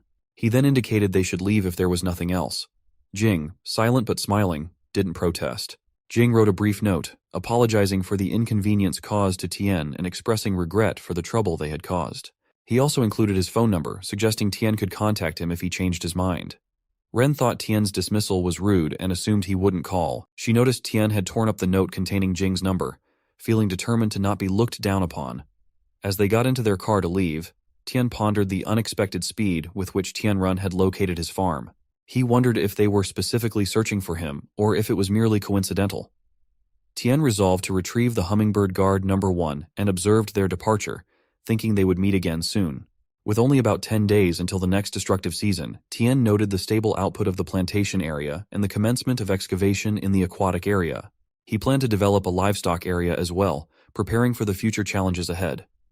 After cooking the food, Tian sat down to eat. Han asked him to try the sesame sauce she had made, praising its deliciousness. Tian acknowledged her effort and took a bite, agreeing that it was indeed delicious. Han mentioned how comforting mutton hot pot was in winter, to which Tian shared his fondness for its warmth. Nan questioned if they were dressed appropriately for the current climate and expressed concern about the land's decreasing cultivatability. Tian hinted that Han had long been curious about something, but he couldn't divulge further details. Nan understood and assured Tian he wouldn't pry into his secrets. Tian explained that he wanted Nan to mentally prepare because the food they were eating wasn't ordinary. It could lead to changes in the body over time, such as improved immunity to cold, enhanced physical fitness, and possibly even unusual abilities. Tian looked forward to seeing Nan's potential transformations. Nan asked what Tian was talking about, noting it sounded like something from a science fiction movie. Tian explained that the apocalypse was akin to such stories becoming reality, and considering the existence of fossils, it wouldn't be far-fetched to imagine ancient powers. He likened it to evolution rather than something supernatural. Nan admitted he didn't fully grasp Tian's explanation and suggested they continue eating. He then inquired if anyone had visited that day. Tian confirmed it was representatives from Tianrun. Nan was surprised and remarked on the implications. He half-jokingly wondered if even he, as an old and seemingly useless man, could benefit from the farm's food. Tian agreed, advising Nan to rest early while he went out for errands. Tian searched for the location of Hummingbird number 1 and discovered it was in the Harmony Villa district. Meanwhile, the scene shifted to Ren, who brought Jing and Kui to her house. She assured them they could stay the night and promised to arrange accommodations for them the next day. Jing thanked her, expressing concern about the trouble. Ren informed Jing and Kui that they would be staying downstairs in one of the 4 available rooms, allowing them to choose whichever they preferred. She promised to have dinner prepared and delivered to their rooms. Jing agreed with her arrangements and headed upstairs, urging Ren to rest early as well. Meanwhile, the small hummingbird from Tian's possession hovered around Ren, which annoyed her. She wondered aloud why there were mosquitoes in such cold weather. After taking a bath, Ren felt her face looked exhausted from the long day. She decided to pamper herself with a skincare spa session after a refreshing shower. While staring at herself in the mirror, she questioned whether a successful and beautiful woman like herself left any room for others. Applying a face mask, she noticed the mosquito still buzzing around. Mistaking the sound for a beetle, Ren decided to open the window to let it fly out, enjoying the refreshing breath of fresh air after the air conditioner had been on for a while. As she opened the window, she suddenly noticed a boy standing outside next to it, startling her. The boy leaped inside. Ren tried to ask for help, but he stopped her by covering her mouth. She wondered if there were any bodyguards outside. The boy made her lie down. She thought that she would fire all those guards.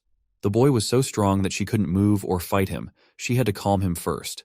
He warned her that he would let her go, but only if she didn't scream or resist. Otherwise, he threatened, he would act faster than her bodyguards with his knife. Ren tried to calm down. As the boy released her mouth, she told him that there was a lot of money, jewelry, and gold in the bedside cabinet. He could take it all, as long as he didn't harm her. She promised not to involve the police. The boy commented that she seemed very cooperative. Ren told him that the world revolved around seeking wealth, and hurting her would only bring trouble. If he took the money and left quickly, it would be enough for him to buy plenty of food. The boy replied that he hadn't come to rob her money. She was shocked and then asked if he was a pervert, making a fake excuse not to cooperate with him. The boy stopped her and asked if she had sent someone to kill Liang, questioning why it had taken her so long to discover the murderer. She thought it wasn't a robbery and asked if he was connected to Liang. She pondered that all of Liang's confidants were dead, wondering where he came from. The boy replied that Liang had done him a favor and now he sought revenge. He had heard that Ren was investigating Liang's death and asked her to share all the information she had, as he wanted to investigate too. She realized the boy had come to voice his accusation. She explained that she and the police were investigating Liang's death, but the clues were limited and there was no way to pinpoint the real culprit so quickly. The boy said she had taken over Liang's position after his death, suggesting she might be responsible. She was shocked, realizing she had no evidence and had made many enemies in the southern side. It seemed natural for someone to take advantage of the chaos and exact revenge on Liang so tragically killed. She insisted she had no deep grudge against him, and his position as general manager wasn't worth killing over. The boy thought Ren was right and acknowledged her intelligence. He couldn't believe they didn't have any suspects. Ren explained there were truly no suspects.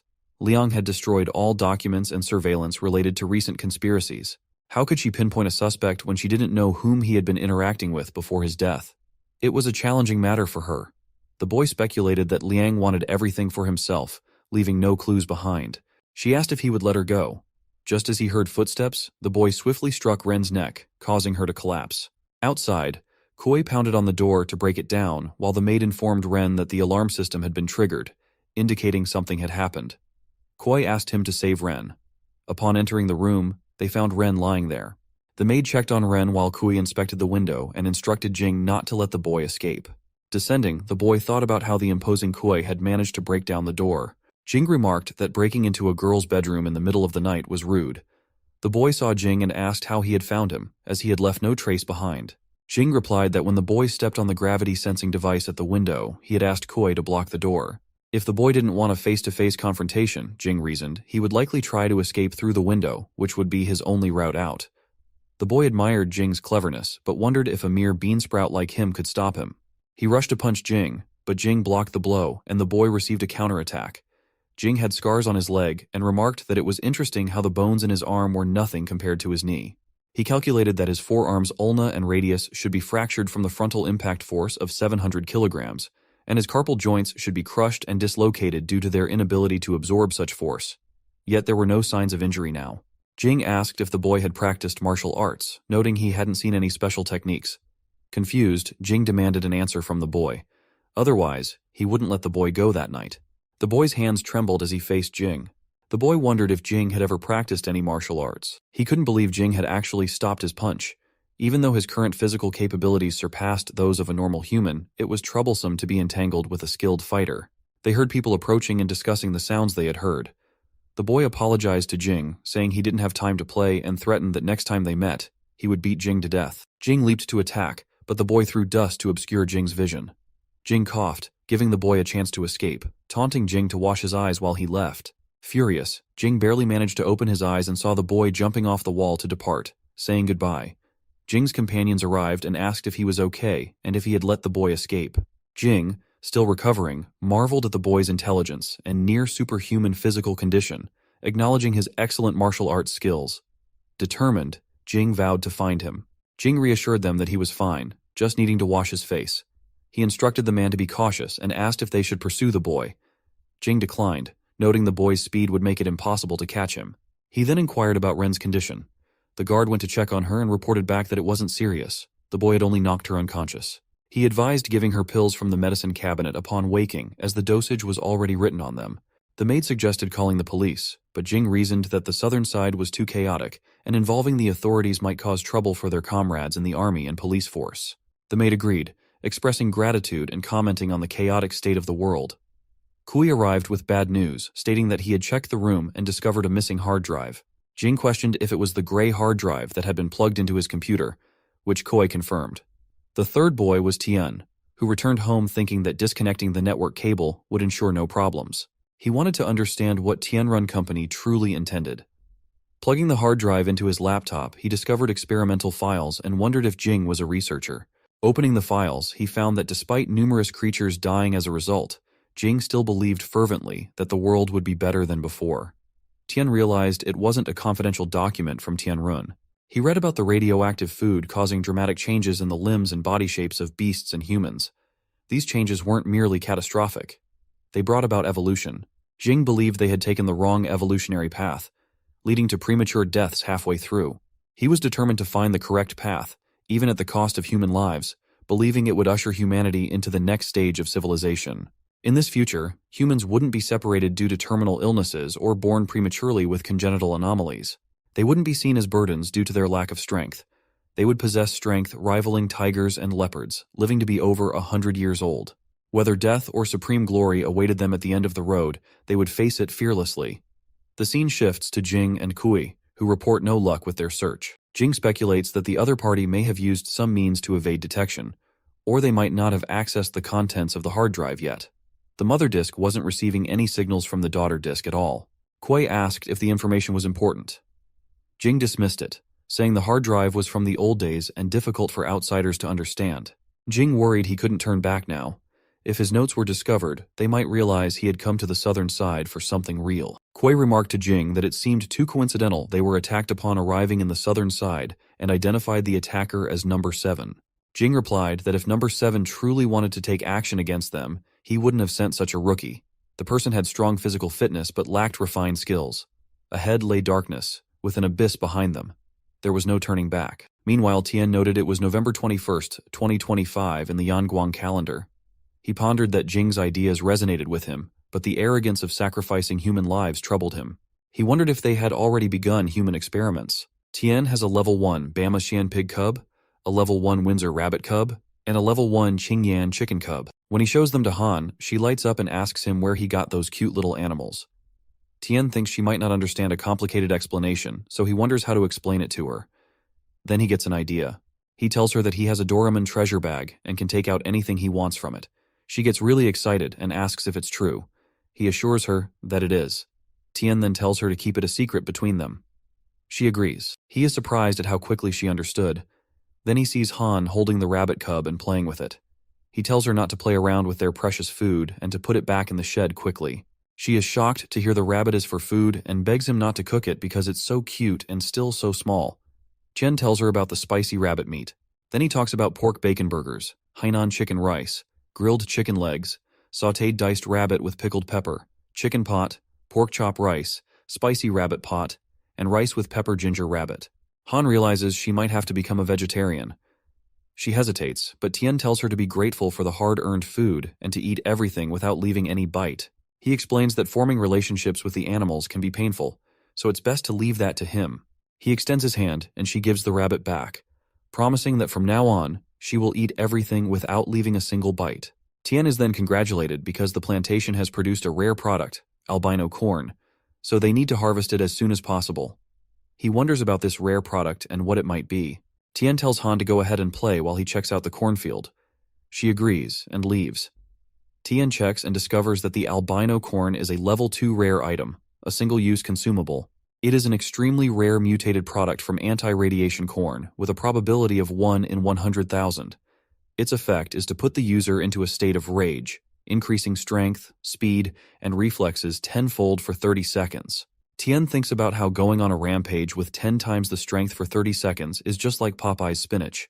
He wonders if there's only one or if there might be more rare products, so he searches several places. He gets disappointed, realizing that this kind of rare product is really hard to find and can only be produced when they are very lucky. When planting seeds, the system never mentions anything about special products. Tien thinks that finding the albino corn was a nice surprise. It seems necessary to do some intensive farming to increase their yield. Wouldn't that increase the chances of producing rare products from the corn? But then he realizes that this might be putting the cart before the horse. Increasing the amount planted would certainly increase the probability of producing rare products. However, it could also worsen the overall quality of the crops and might produce a large number of weak and dead plants. He decides that he has to farm honestly and not rely on shortcuts. What he needs most now are points, and rare products can be considered the icing on the cake. The scene shifts to Ren, who is resting and thinking about the thief who came to her home asking about Liang. She vows to track him down and cut him into pieces. She curses her security guards, calling them idiots for failing to capture a single man despite their numbers. The military and the police have no extra manpower to investigate, so if she wants to uncover the thief's identity, she can't use formal means. Ren remembers that she has one of his hairs, which got stuck on her clothes. It's too light to be hers, so it must belong to the thief who attacked her that night. She tries hard not to think of him, but she is determined to catch him somehow. Then she goes downstairs, telling Jing that she wants to talk to him. Jing, who is reading a book and having tea, looks up and asks if she is feeling better. She sits down, thanks him, and says that the massage techniques he taught her were really effective.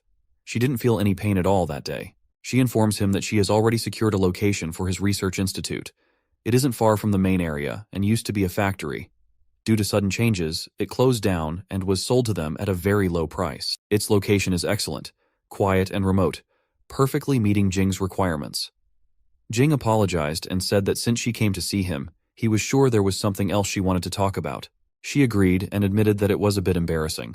She thought Jing, being an expert in biological research, must be able to do DNA systematic comparisons. She asked if he could help her find a DNA match for a hair sample from the southern side. He replied that if she wanted to compare it to the entire southern side, it would be like finding a needle in a haystack. It would take a long time to compare around 100,000 samples, and just collecting the DNA samples from all those people would be a huge task. He then asked if the person was important. She replied that it wasn't that important, she just wanted to find the intruder who attacked her, but if it was too difficult, they could just leave it. Jing then said it wasn't hard, and he would surely help her with that. She thanked him and asked if she was troubling him. Jing was experimenting and found that the dilution of the injected reagent was 10%. After completing the injection, the experimental subject's muscle fibers appeared significantly thicker, with cellular activity increasing thousands of times. They created a monster with compound eyes as the subject's genes had been contaminated by other organisms. The experimental subjects seemed to enter a violent state and broke free from their restraints. Experiment V, Virus B, the 34th, failed, causing glass to shatter and immediate destruction. In a dream, Jing recalled a past party where some boys were talking. One asked why Jing was left alone. The other boy, Jing's brother Jinb, warned them not to speak ill of his brother, calling him a bastard. They planned to tease Jing by holding his face in water, deciding to hold him tightly until he drank it all, humiliating him. Jing's brother instructed the others holding him to be gentle and leave no marks, reminding them that despite being a bastard, Jing carried the surname Bai and had to live up to their father's expectations. Others agreed, and Jing, coughing and crying, asked his brother to leave him alone. They mocked Jing, angering his brother further. Jing woke up in bed, sweating, and pleaded not to be hurt, realizing it was just a dream. Nowadays, V-shaped viruses had become more stable, and Jing believed that once he could create the perfect mutant, he would be closer to surpassing his brother. The scene shifted to Tien's house, where Han was watching the news. The report stated that it had been 19 days since the world changed, and numerous mutated livestock carcasses, over 100 in number and of unknown origin, were found piled up in Nanchi town. The epidemic department had already disposed of the remains. Tien asked why she wasn't watching cartoons and if she had started watching the news. She replied that she was tired of being treated like a child and had been following the news, asserting that she couldn't always hide behind him. He told her that she could see people's evil thoughts, which was already helping him. She smiled and said she wanted to catch up quickly and help him more, as he was getting stronger, so Han needed to get stronger too. Tien thought he had been observing Han for a while and noticed she didn't tend to go berserk. The changes in her body shape seemed to be due to evolution from the anti-radiation products, which relieved him. He mentioned that he and Nan were going to continue digging the pond, so when Han got hungry, she could eat some snacks. An hour later, feeling a bit hungry, she noticed a small box on the table and wondered what it was. Opening it, she found Divine Gain Seeds Level 4. Tien had mentioned that he and Nan were growing the nuts. She showed Han that there were two, one for each of them. She tried one and fed the other to Han. Finding it bitter, she spat it out because it was hard to eat, needing to rinse her mouth. After eating it, Han felt very sleepy and unwell. At night, as everyone slept, Han barked a lot, waking Nan, who wondered what the sound was. Turning on the light, Nan saw that Han was vomiting blood and then turned, appearing mutated. She rushed to attack Nan. Nan managed to save him somehow and wondered what had happened to Han. She seemed so different from earlier. Nan thought she had truly turned into a wolf because of the mutation, but it seemed different from the usual cases. Seeing no immediate signs of further aggression, Nan tried to calm her down. He reassured her that he was her uncle, Nan. Han looked around, and Nan observed her actions. Nan asked if she was hungry and offered to bring some food for her. Han barked, startling Nan. Breaking through the window, Han jumped outside and then effortlessly scaled the high fence to escape. Nan was surprised by her agility. Tien arrived, asking what had happened. Nan explained that Han had suddenly gone wild and run outside. He didn't understand why Han had suddenly gone crazy, but she didn't resemble any other mutant animal he had seen, and she seemed to recognize him. Tien was shocked and confused to hear this. Han joined them, calling out to both of them. She realized that Han was gone and woke up to find her missing from beside her bed. She asked what they were doing outside. Tien reassured her not to worry, suggesting that Han might have been bored from staying home for so long and might return after running around a bit. He encouraged her to go back to sleep, assuring her everything would be okay. Han refused, noting that Han never left her side when she slept, and asked what Uncle Nan meant by getting crazy. Tien noticed her bare feet and lifted her up, expressing concern. She explained her worry about Han potentially becoming like Bai as well. Tien advised her not to overthink it and asked if Han had eaten anything unusual recently. Han replied that they usually ate farm food and also had some of Tien's box with the growing nuts in the afternoon. Tien wondered if she meant the level 4 divine grain seeds and speculated that Han might have evolved. He questioned why she had become agitated and then asked his system if consuming the level 4 grain seeds could have side effects causing loss of control. Finding that the system wasn't responding, Tien grew concerned. Tien told Han that he would go and bring Han back, asking her to be good and return to bed with Grandpa Nan.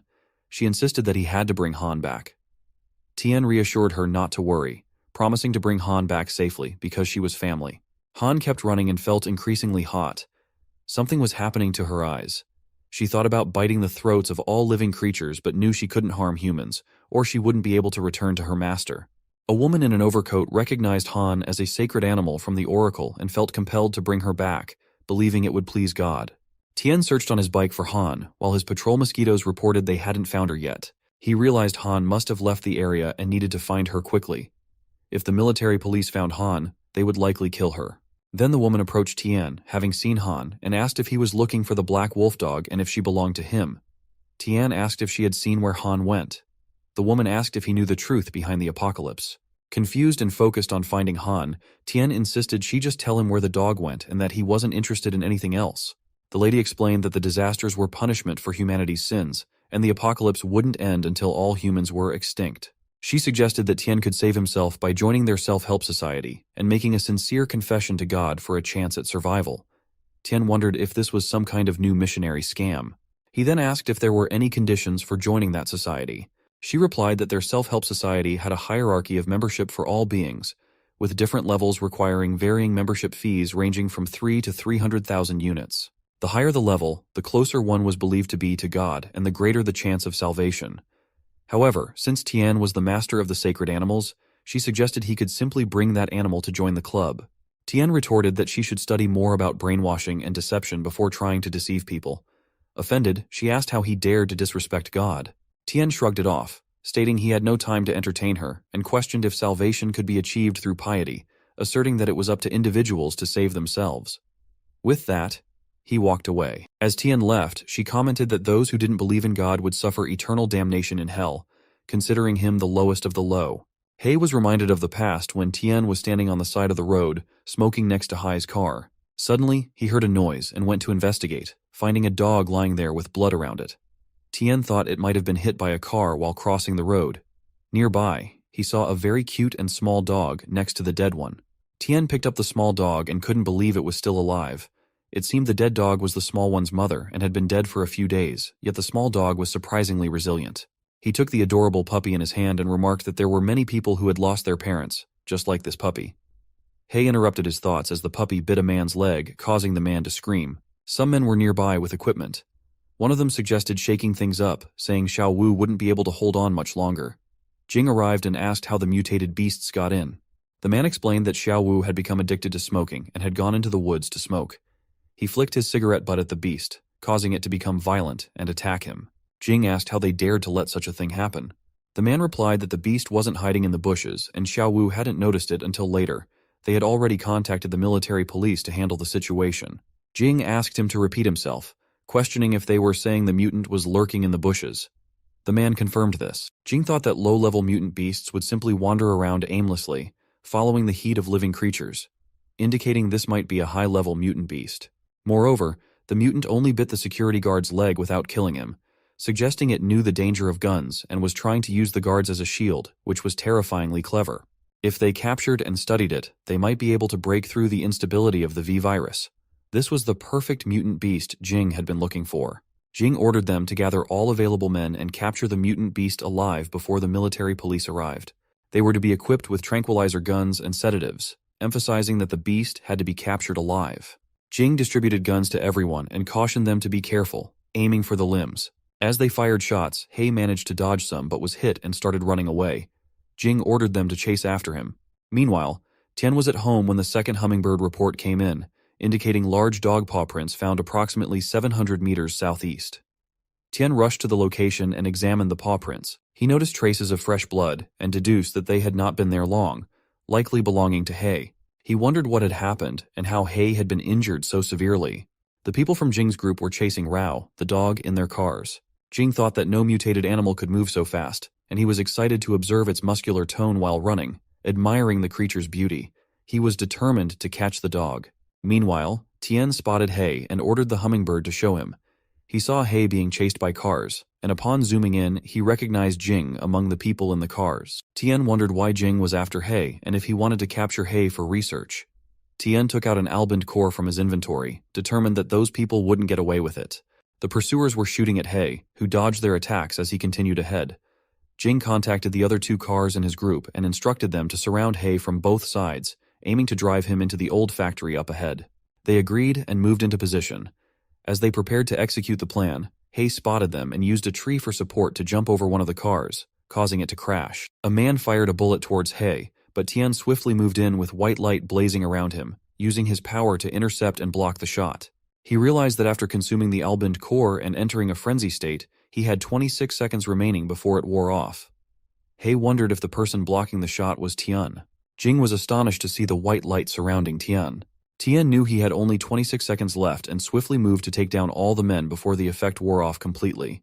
Jing was shocked by Tian's sudden prowess.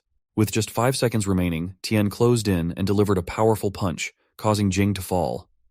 As the 26 seconds elapsed, Tian moved back, sensing there might be side effects from using the alband core. Jing realized how close he had come to danger and decided Tian was too dangerous to be left alive, aiming his gun at Tian. The bullet hit Tian just as Hei launched an attack on Jing. As Tian regained consciousness, he found himself lying on top of Hei, who was walking at the time. He asked how Hei was doing. Trying to access the system, Tian discovered it wasn't responding. He then noticed something white appearing around He and capturing him. Tian wondered what it was. The scene shifted to Jing, who was lying down receiving treatment. Someone apologized, explaining that the situation had been dire. Jing had suffered a severe blow to the head, causing confusion in his pituitary gland and squeezing the blood vessels in his brain, including a fatal wound to his neck. It was considered miraculous that Jing had survived thus far. Another person apologized to Ren, stating they had done their best, but Jing's prognosis remained uncertain. Ren interrupted, reminding them it was their duty as guards to protect researcher Jing's safety with their lives. Now Jing lay in a hospital bed, his fate hanging in the balance. Another man apologized to Ren, explaining that Jing was determined to capture the mutant animals and had taken off first with the advance team. By the time they arrived, the advance team had already suffered heavy losses, with only Dekui managing to survive. Ren cut him off, saying she didn't want to hear excuses. She asked if the man had witnessed the attacks firsthand. He denied it, saying it was too fast, just a white light. Ren turned sharply to him, warning him to come up with a credible story before trying to deceive anyone. The man apologized again, insisting he wasn't lying. Ren reminded him they were paid well, and she wasn't interested in hearing him shirk responsibility. The doctor reported that Jing's condition was deteriorating, with his heart rate dropping and another hematoma found in his brain. Ren instructed them to do everything possible to save him. The doctor replied that it was futile, and Jing couldn't be saved. Ren insisted they give him a shot of adrenaline so he could communicate any last thoughts. Jing managed to open his eyes and called out to Da Kui, who confirmed he was there. Jing requested to be injected with the V-shaped virus. Da Kui refused, explaining that there had been no successful human trials, and if it failed, Jing would not rest peacefully in his grave with a complete human body. Jing argued that dying as a human or a monster was the same to him, and he didn't want to lose like this. They decided to inject 5 ml of the V-shaped virus into Jing and prepare shackles and a bomb neck collar. They asked Jing if he wanted them to call his family. Jing replied that there was no need. His family was just those who shared his blood, but that wasn't his home. He instructed them to proceed. As the doctors injected the V-shaped virus into him, Jing screamed loudly, his body convulsing. Ren was surprised by the intensity of his reaction, while Da Kui remained silent, hoping for the best. The scene shifted to Tian, where He was encased in the white substance that suddenly broke apart. He evolved into a half-man and emerged outside. Tian wonders where He is. He taps Tian on the shoulder. The scene shifts to Han and Nan. Nan tells Han to go to bed and not wait for Tian. He mentions that He couldn't have gone far, and Tian will bring him back soon. It would be bad if she caught a cold in such cold weather. She replied that she wouldn't catch a cold because she was healthy and would wait for Tian to come back. She asks Grandpa Nan to hold her hand because it was warm. As he holds it, he finds it really warm and is amazed at how much a person's health can improve by eating food from the farm. She tells him she's an evolved superwoman. Nan takes her to sit on his lap, saying he'll accompany her while they wait for Tian. As they wait, morning comes, and they both fall asleep sitting like that. Han hears a sound, rushes outside, calls for Tian, and asks if he found He. She then sees He carrying Tian and asks him what happened to Tian. Tian replied that he had brought He back. Nan arrived and was surprised by this. Then Tian helped He put on normal human clothes. As Han looked at He from all sides, she commented that He had changed a lot. The fur was so thick, but He still had the familiar blue color. He lifted her to sit on his shoulder, thinking Han was still so naughty. Tian learned that He was a Czech wolf dog with human genes, genetically evolved with potentially unlimited data improvement. Tian understood that He had lost control previously due to atavistic genes, causing him to go berserk, which is why he had escaped to avoid hurting them. Integrating human genetics could have occurred during that time. As Tian was injured, Nan brought the medicine box. Tian asked to sterilize the knife and then dig out the bullet. Nan gave it to him and asked if Tian was going to dig it out directly and what if it got infected. Tian told him to just leave everything. Tian dug out the bullet and considered retrieving ancient-grade medicinal carrots. He produced a carrot in his hand, shocking Nan with its sudden appearance. Tian ate it, and Nan wondered if it was a miracle cure. The wound on Tian's shoulder healed and his broken bone restored, leaving only pain behind. Tian thought about how genetic cells in all living creatures constantly replace and divide on the plateau. Old cells die, and new ones replace them to sustain life. During this process of division and replication, cells are mostly stable and faithfully replicate all elements of the old cell. However, under certain conditions, stability may be disrupted, and a new generation of cells may suddenly appear at a site, replacing the original generation. This is known as a genetic mutation. Genetic mutations are categorized into 2 outcomes. The first being beneficial development, like Tian, Han, and He, which allows their bodies to gain new and advantageous functions in addition to their original functions. Tien considered this as evolution. The second outcome was bad development, like many mutated animals in the world currently. They have terrifyingly strong limbs and great strength, but their genes contain fatal flaws. Even if they are lucky enough to regain their senses, they won't live long. That's just the harsh reality of survival. The scene shifts to Jing waking up and wondering if he survived. Others said it was a miracle, as no human had ever remained conscious after being injected with the V virus. Jing's survival at that time meant their experiment would move to the next stage, and he was congratulated for it. Jing explained that it wasn't simple. Even though he survived, it didn't mean that the V-shaped virus mutated him perfectly. His mutation still failed, and while he had greater strength and speed compared to normal, his body structure was still altered for the worse. At most, he had 7 days to live if he couldn't find a perfectly mutated creature and obtain its DNA by the second day. He was still facing death. Tien prepared himself, his upper body ribs forming a protective structure on his back. Daquei arrived and informed them that a detective from the Southern Military Police Bureau was present. He questioned whether it would be appropriate for them to investigate the intruder and alert the military. Jing responded by stating his proficiency in boxing, Muay Thai, Sambo, grappling, Sanshou, and several other deadly martial arts. He also possessed a 65 Kilong Golden Dragon badge from the Federal Sanshou Association. His reflexes and physical fitness were more than 2.8 times that of an average adult. In other words, he could already be considered one of the strongest people in the world, and there were few who could defeat him head-on. However, the person who attacked him couldn't be considered human at all. His power source was similar to that of the perfect mutant wolf dog, indicating he might also be a perfect mutant. Perhaps their perfect mutations originated from the same source, which could explain why he came to rescue the wolf dog. That person's movements reminded Jing of the other guy from before. Daquei asked if Jing suspected that those two were the same person, but wondered if it was wise to reveal their hard-earned research results. Jing replied that he knew what he was doing. The V virus hadn't allowed him to achieve perfect evolution yet, but if that information could lead him to the perfect mutant, he could afford to take the risk. After all, he didn't have much time left. He then went to meet Detective Yuan and apologized for keeping her waiting, hoping his appearance didn't frighten her. She reassured him it didn't and asked if what he had to tell the military would be of interest to her. He excused himself and unbuttoned his shirt to reveal the changes in his body, explaining he was in a state that would normally be impossible to survive. The additional bone spurs continued to grow as his body developed, and if his heart were pierced, that would be the end for him. Time was running out, and in exchange, he expected her full assistance in finding that person as soon as possible. She agreed, expressing pleasure in working with them. The scene shifts to Tien sitting on his farm, where he purchased 19 divine-level powerful seeds. He considered the level 4 divine-level powerful seed category, such as the cherry tomato. Its soil requirements included fertile, high-quality land, with daily irrigation using pure water. The growth cycle spanned 18 days with a survival rate of 18%. Its effects included promoting genetic fission, enhancing beneficial genetic development, preventing negative genetic developments, and promoting evolution. Tien explained that in other words, the primary focus of level 4 seeds was to promote evolution, which he saw as the key to a new era for mankind. He wondered if, in the future, humans could become gods with such advancements. Would he be the god who created the gods? He found the planting conditions to be harsh, realizing he needed to spend a lot of points to level up the land. Despite its expense, he proceeded with the purchase. He spent 95,000 points to purchase 19 good land upgrade coupons, leaving him with 5,680,000 points. Now, 19 ordinary lands had been upgraded to good land. He noted the nutrient-rich black soil, capable of growing crops above level 4 and boosting yields for crops below level 3. Aware that there wasn't much time left before the second wave of the destruction season arrived, he considered growth agents, which were also costly. He purchased 12 growth agents, knowing their limited effectiveness in promoting the ripening of level 4 crops.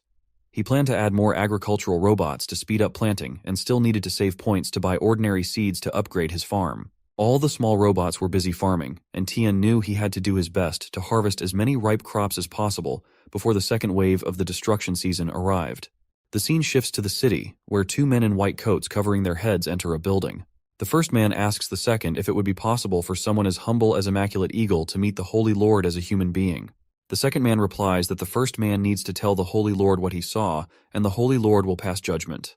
Despite not attracting the required number of believers that week, if the information is true, they could still receive gifts from the Holy Lord. The first man remarks how wonderful this is and thanks him, noting that his family could survive another month. Only those who devoutly worship the Holy Lord can survive in the apocalypse. They continue walking and talking, arriving at a hall where the first man informs the Holy Lord that the pure sheep sent a letter stating that a new holy beast has been discovered. They notice two individuals already present in the hall, one of whom asks the man in the coat to elaborate on the news. He then clapped and said that it was good, and it would make the Holy Lord even more powerful. The man in the coat congratulated the Holy Lord, saying that with the nourishment of the new holy beast, the Holy Lord would soon complete his emergence. He asked if he could inspect the recent arrivals. The man next to him agreed, mentioning that the Holy Lord had grown tired of eating small desserts, and all they needed to do was bring back the sacred beast and sacrifice it to the Holy Lord after his emergence. Behind them, a voice from a hooded figure spoke, saying he wanted something. A man replied that he understood and thanked the Lord for his kindness. The figure insisted again that he wanted to eat the wolf cubs. The scene shifts to Tien, who was watching the news. A lady anchor reports breaking news of a train accident on a mountain highway in the southern suburbs. A private car plunged about 100 meters down a cliff on a mountain road bend, rolled over, and exploded. Yang verified that there were 3 people in the car, 2 adults and a child. Local firefighters arrived at the scene. The 2 adults were found dead in the car, but the child was discovered hanging from a tree branch near the incident site. Miraculously, she survived and had been taken to a local hospital for treatment. Tien was cutting vegetables and felt deeply saddened for the child. He commented on how unfair it was for someone so young to suffer the loss of both parents. Then, Tien wondered what time it was. He thought about his parents, who had said they would be home by 3 p.m. It was getting late, and he wondered why they hadn't returned yet. He called them but found that their phone numbers were off. As he prepared the food, he kept trying to call, but their phones remained off. The scene then shifts to his car, where a fire breaks out and firefighters struggle to contain it, awaiting additional fire trucks. They discover the child, Han, unconscious while hanging from a tree. They quickly rescue her, mindful of her young age and a slight fracture, handling her gently as they transport her to the hospital for treatment. At the hospital, they wonder if Han has spoken yet. Being so young, she likely doesn't remember the incident clearly and may have been traumatized. One nurse speculates about her family, while another mentions checking with the local authorities and discovering that Han was an orphan adopted just 2 days ago. Another nurse expresses surprise, questioning if her adoptive parents were among the deceased and remarking on the unfortunate circumstances. A colleague suggests halting the discussion, noting irregularities in the adoption process and the informal nature of the orphanage from which Han was taken without proper procedures. One nurse asked another if the police had notified the deceased's family. The second nurse replied affirmatively, stating that the family had been informed and would soon arrive. Yuen arrived and asked where the morgue was located. The nurse inquired if she had come to claim the bodies. Yuen, accompanied by Tien, requested the nurse to guide them. The nurse agreed and led them to view the 2 deceased bodies. Yuan asked Tien to accept her condolences. He clarified that they weren't his parents, and there must have been a mistake because only the 2 of them had gone out. He questioned where the child had come from. Yuan apologized, expressing understanding of his feelings and suggesting a DNA test to confirm. Tien agreed, stating that his parents must have simply disappeared. Yuan asked him to wait outside until the results were available. While Tien waited outside, Han approached and apologized, feeling responsible because if she hadn't sought help from her aunt when the dean hit her, her uncle and aunt wouldn't have taken her in, and none of this would have happened. Tien hugged her and reassured her that it wasn't her fault. Yuen arrived and informed Tien that the parent-child DNA relationship was confirmed to be 99%. She expressed her condolences, and Tien, overwhelmed with emotion, hugged Han tightly. Suddenly, a woman rushed to Jing, announcing that the results were in. The intruder was identified as Tien, 26 years old, a graduate of Jingnan Normal University with outstanding academic achievements. 2 years ago, his parents had adopted a 4-year-old girl. Sadly, both parents had died in a car accident. Tien had returned to the southern suburbs from Jingnan province, inherited his parents' farm, and had been living there since. Jing asked if that was all, and the woman confirmed that there was nothing particularly remarkable about Tien's background. Even if the DNA test proved he stole the USB flash drive, how could they be certain he was the one who attacked Jing? Jing noted Tien appeared exceedingly ordinary, yet an ordinary person would likely not have been able to overpower him without a struggle. That night, Tien had demonstrated remarkable physical prowess. It was simply not something an ordinary person, who had been mediocre for over 20 years, could have achieved. If that man had been in hiding for more than 20 years, judging from his skills, he was quite inexperienced, so any such possibility could be ruled out. That leaves only the second explanation: Tien's physical fitness had recently improved dramatically, and the only thing that could explain that was perfect mutations. This also explains why the other party reached out to help the perfectly mutated wolf dog, as their powers originated from the same source. The power of an organization capable of creating two perfect mutants was too terrifying. The woman asked if their initial thinking might have strayed, suggesting that perhaps the power of perfect mutation was caused by something other than science.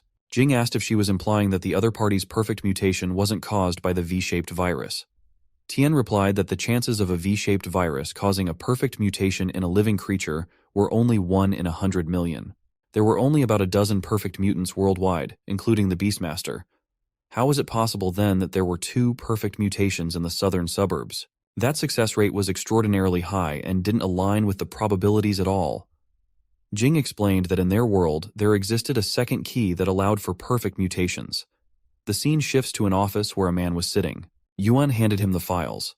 The man remarked that if there truly was a case of successful human evolution, their military would also be interested and would likely send someone to monitor both parties. Yuan agreed with his assessment. The scene shifts to Tian in the field where he purchased 2 growth agents. After spreading them in the field, he noticed that the ripening time of the level 4 divine crops was reduced by 50%, with the remaining time until maturity now at 128 hours. Nan called Tian and expressed concern about hay. Tian asked what was wrong. Nan explained that recently hay had been staying on the roof and that day wouldn't come down no matter how loudly Nan yelled. Normally, hay would obediently come down when called, but that day was different. He was standing on the roof, looking around. Tian thought the behavior was reminiscent of the eve of the first destruction season, and speculated that Hay's sense of danger had increased since his atavistic evolution. He decided to have the hummingbird guards search a kilometer radius around the farm. Tian wondered aloud about the absurdity of receiving text messages at such a time, questioning what kind of telecommunications company would still be operating in the midst of an apocalypse. Tian checked his phone and was shocked by what he saw, causing a basket of fruits to fall from his hands. Nan and Han wondered what had happened. Tian questioned if it was a prank and who would play such a tasteless joke.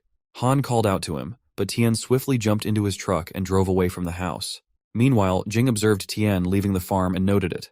Da Kuai, who was monitoring the screens, commented that using a high-end spy plane like the UBTWZ's stealth drone to watch over a farm seemed excessive. They continued monitoring the farm, and Jing instructed Da Kuai to focus on a specific area. Da Kuai asked what he was looking at. Jing explained they were miniature unmanned reconnaissance drones. He found it surprising that such micro-devices were present on a rundown farm. Jing also pointed out that the farm's crops could thrive in toxic soils, which Da Kuai acknowledged. Jing continued, noting that, globally, except for soil-free plants, all others contained the V-shaped virus. He emphasized the seriousness of accidental ingestion. Yet not only were the crops on that farm unaffected, they seemed meticulously nurtured. There was an unusual atmosphere about the place, and it was difficult to ascertain if heavy weaponry was present. Jing, mindful of his previous serious injury from Tian, proceeded cautiously, assessing Tian's strength. Da Kuai still viewed the location as just a farm, but Jing considered it akin to a military base. He had meticulously mapped out the farm's layout and planned to use microwave shock weapons to disable any potential threats. Believing Tian wasn't present, Jing anticipated the presence of a perfect mutant beast, increasing their chances of capturing it alive. He ordered the team to move out. Helicopters flew over Tian's field, emitting 3 shockwaves to scan the area. Satisfied, they opened the gate and a man confirmed that despite the shockwaves, all electronic devices remained operational. He and his soldiers disembarked from the helicopters. Meanwhile, Tian arrived at a graveyard to find his parents' grave empty. Shocked, he insisted it wasn't a joke and wondered who could have done this. Tian received messages from an unknown sender claiming to possess his parents' ashes, challenging Tian to confirm this himself. The sender gave Tian a day to decide, promising to exchange the ashes for Tian's hand and foot along with the holy beast. Tian wondered if the person making these demands was mentally unstable. His parents would be furious if they knew Tian considered trading his limbs for their ashes. They might even haunt him in his dreams. He pondered the significance of the holy sword SST and whether it could be Hay. Meanwhile, Hay went out for a walk, attracting attention from numerous onlookers. Tian texted the person, questioning how they thought they could control him with a box of inorganic substances. He asserted that the person could do as they wished with his parents' ashes, but vowed to make them kneel and apologize to his parents. Tian suspected the person had targeted Hay and feared they might eliminate him once they discovered his abilities. He considered if the person could be the woman from before, though it seemed unlikely. A powerful company like Tianrun wouldn't resort to such despicable tactics if seeking revenge. Tien was left wondering about the true identity and motives of this person. Tien received a warning of a farm invasion, noting that the adversaries possessed high-precision, modern weapons with a threat level of 99. At night, soldiers surrounded Tien's house. They reported thermal imaging detected activity inside the building's perimeter. One soldier gestured to wait, but the thermal image abruptly disappeared, leaving them puzzled about where the intruders had gone. Meanwhile, Hei stood atop the house with Han on his shoulder, visibly angry. Han commented that those people were all bad. Then she instructed her to do as she said and turn them all into compost. Suddenly, all the windows broke and many bombs were thrown inside the house, causing explosions. The head of the soldiers ordered the others to start searching. All the soldiers rushed inside, and after searching, they wondered if there really was no one there. Jing was among them as well. Jing felt something, and then asked them all to immediately go out. Suddenly, a beam of light attacked them all, and somehow Jing and two others managed to escape. Jing wondered how that was possible and if the shock weapons didn't work. They found that the outside soldiers had also died.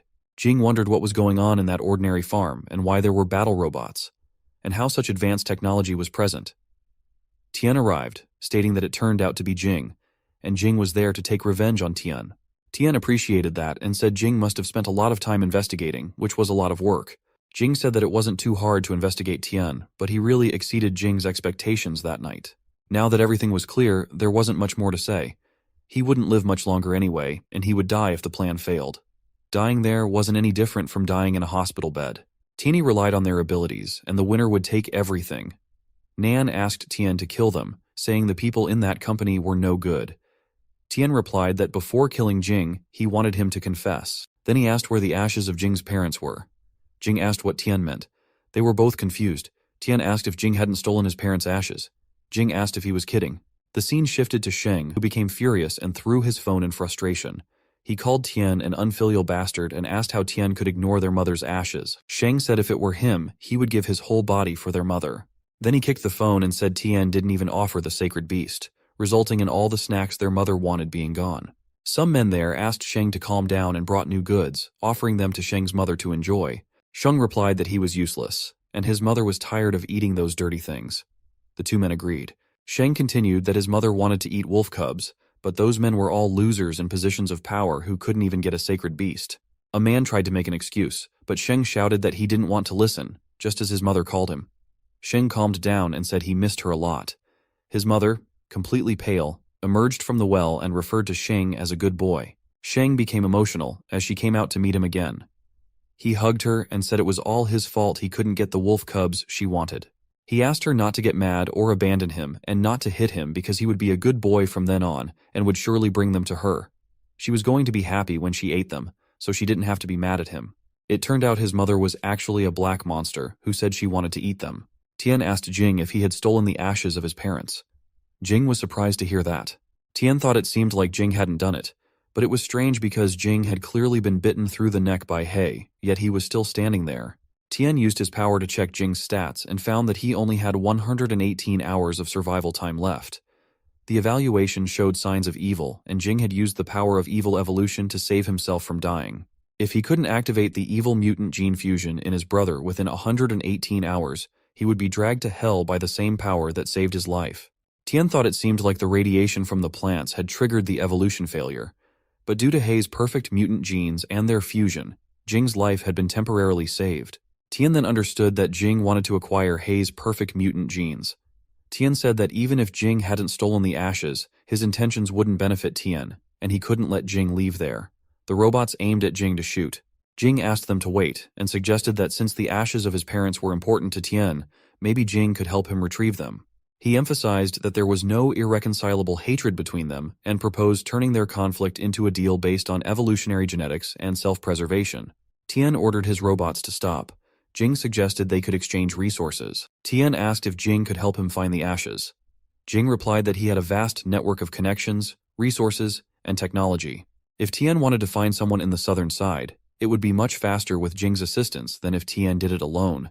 Tien replied that if Jing wished to obtain the evolutionary genetics, that bargaining chip alone might be enough. Even without Jing's help, Tien believed he would eventually locate that person. However, Tien noticed that Jing was emphasizing his connections with Nectar rather than Tianrun, so he asked about Jing's connection with Tianrun. Jing replied that he wasn't a member of Tianrun. He stood independently and had no allegiance to any party's interests. He held no enmity toward Tian, whether for killing Liang, invading the villa, or attacking Rin, all of which were unrelated to Jing. As long as Jing could get what he needed, that was sufficient. In other words, Tian would be a tool for Jing's purposes. Tian commented that it seemed interesting, but Nan wasn't happy about it. Jing approached Tian, suggesting Tian could have the handy rooms, and Jing would get the evolutionary genetics to save his life. A win-win situation. He extended his hand for a handshake, but Tian didn't reciprocate. Instead, Tian crossed in front of Jing and instructed Jing's men to squat in the corner with their hands on their heads, then asked Jing to follow him. Tian led him inside to meet He. Han used her eye skill and noticed a green aura around Jing, signaling to Tian that everything was good. Tian reassured Jing not to be nervous, explaining that this was the gene Jing wanted. Shocked, Jing asked if this was the perfect mutant, questioning how it had come to be like that. Tian replied that if he guessed correctly, He had merged with a human gene during his perfect mutation process, and the human whose genes He acquired was Jing. Based on Jing's genetic fitness, his genes should be able to prevent his evil evolution. Jing was delighted to see the perfect mutant, noting that even the high-ranking mutant beast kings on the southern border who had merged with human genes typically became mindless monsters driven by frantic instincts to feed. However, this one not only had self-awareness, but also followed human commands. Jing believed that as long as he could decipher its genetic secrets and mass-produce it, they could achieve great things. Tian intervened and stated that it was settled. Now it was time for Jing to fulfill their agreement. He showed Jing a number and asked for help tracking it, requesting all call records made to that number and the signal locations over the last 10 days. Tian wanted to see what information Jing could gather, expressing satisfaction with his choice of tools. Jing replied that it was easier said than done. He needed a blood sample and had less than 5 days to figure out the key. Tian remarked that Jing didn't yet have the leverage to negotiate terms with him, so Jing needed to work hard and locate the person as quickly as possible. Jing agreed. Sometime later, a helicopter arrived over Tian's house and landed. A man emerged and approached Jing, questioning why Jing hadn't come to find him at his base instead of calling him there. The man didn't want to be outside. Jing showed him the chat, and the man asked if that was all they had to say after he arrived. Jing replied, telling him not to be too clever and to check the signal of that number. Furthermore, Jing asked him to find the circuits in Tian's house as an apology for using the shock weapons. Tian thought that the man seemed adept at this. Lan pulled out his system and informed Jing that he wasn't the boss, but merely an old man. Tian asked Jing if Lan was truly reliable. Jing replied that Lan was the best with technology. Lan began his work. Tian then asked Jing how he had become a mutant and transformed into such an inhuman, ghostly form, suggesting it was akin to entering the era of gods. Jing responded that it was expected Tian had accessed the contents of his USB flash drive. He admitted Tian was superior in that aspect of human advancement. 10 days after the world changed, Jing's team extracted the V virus from a radioactive planet. This virus was the source of mutations in those who consumed it. Through his experiments, Jing discovered that the V-shaped virus caused biological cells to divide rapidly and greatly increased the likelihood of evil mutations, ultimately creating deformed, short-lived monsters driven solely by their need to feed. Jing believed he might gain inspiration from He's genes in his research. Tian remarked, so these conclusions were based on extensive human experiments with that virus. Jing replied that he didn't consider what he did to be cruel, pointing out that countless data on human biology throughout history had been derived from cold human experiments. Moreover, before he joined Tianrun, they had already conducted inhumane experiments under Liang's instructions. Rather than clinging to life half-dead, it was better to let their experimental subjects fulfill their purpose and maximize their value. Jing added that he wouldn't mind being a guinea pig for a while before he died. Even as a failure, he represented valuable data. Tian commented that it was truly insane. Jing laughed and said that biological and scientific progress had often been achieved by stepping on the bones of countless people. In such an apocalyptic future, this was unlikely to change. Lan receives the information and then sends it to Tian. Tian receives the information on his phone and, being confused, tells Lan that he didn't give his email address to him yet. Lan becomes frustrated and asks how long they have been living together. With only a photo of Tian, Lan digs up all his information in just 10 minutes. Lan adds that he overheard the two discussing his current skills and warns that if they question his skills again, he will hack their cameras and broadcast them both taking a bath. Tian is bewildered by this threat. Jing reveals that despite Lan being a loudmouth, he still adheres to professional ethics. Jing warns Lan that if he continues to gossip, his payment will be reduced. Lan becomes worried and promises to be quiet. The scene shifts to a scary castle where two guards in white coats are standing guard with their guns loaded. One of them yawns and notices a mosquito in front of his eyes, which turns out to be a hummingbird from Tian. He wonders when moths became so big in such cold weather.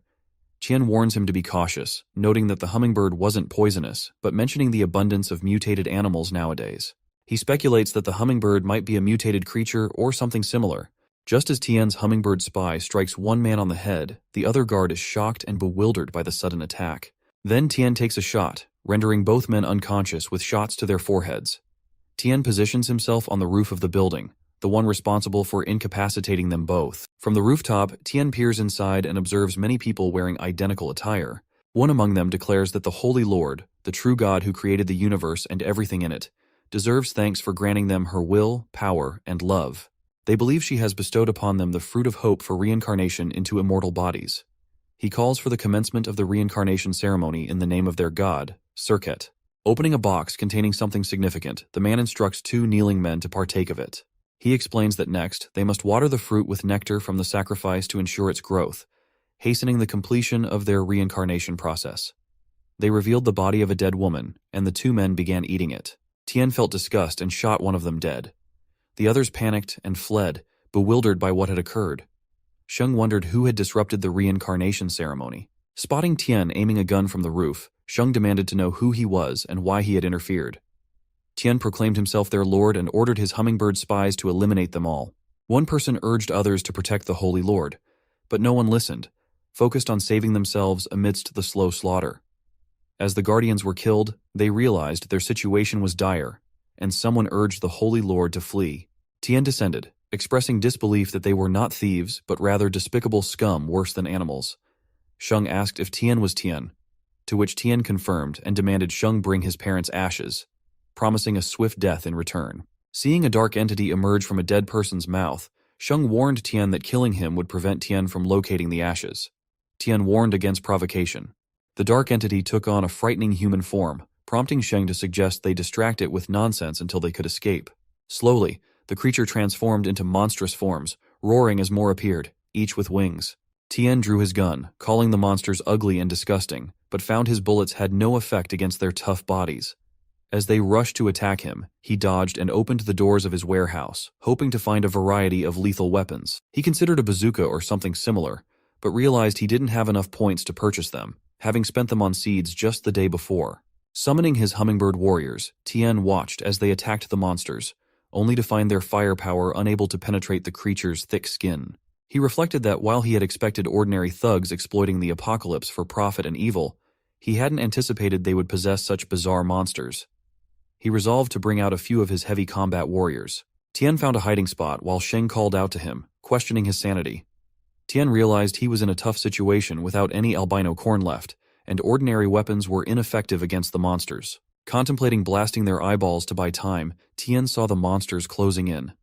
As they attacked, Tian barely dodged their lightning-fast strikes, realizing their speed was impressive. Suddenly, a massive explosion rocked the area, throwing Tian off balance. The scene shifts to Yuan in her office. As the telephone rang, she answered and identified herself as being from the Southern Military Police Station.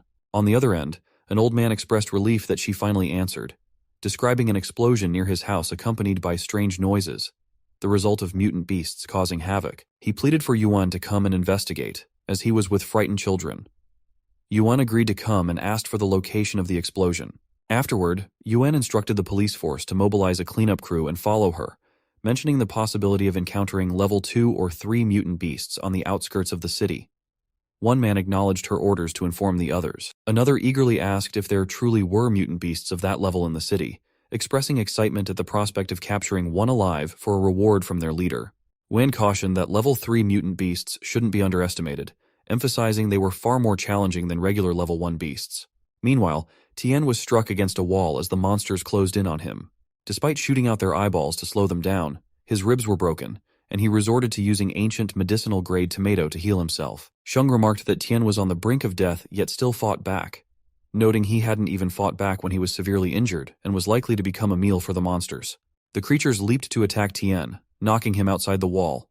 Sheng wondered if Tian had died, likening the monsters to pigs. He recalled Tian's warning not to enter that room. Unaware of Sheng's caution, Tian thought the attack had almost struck him, and he was seriously injured.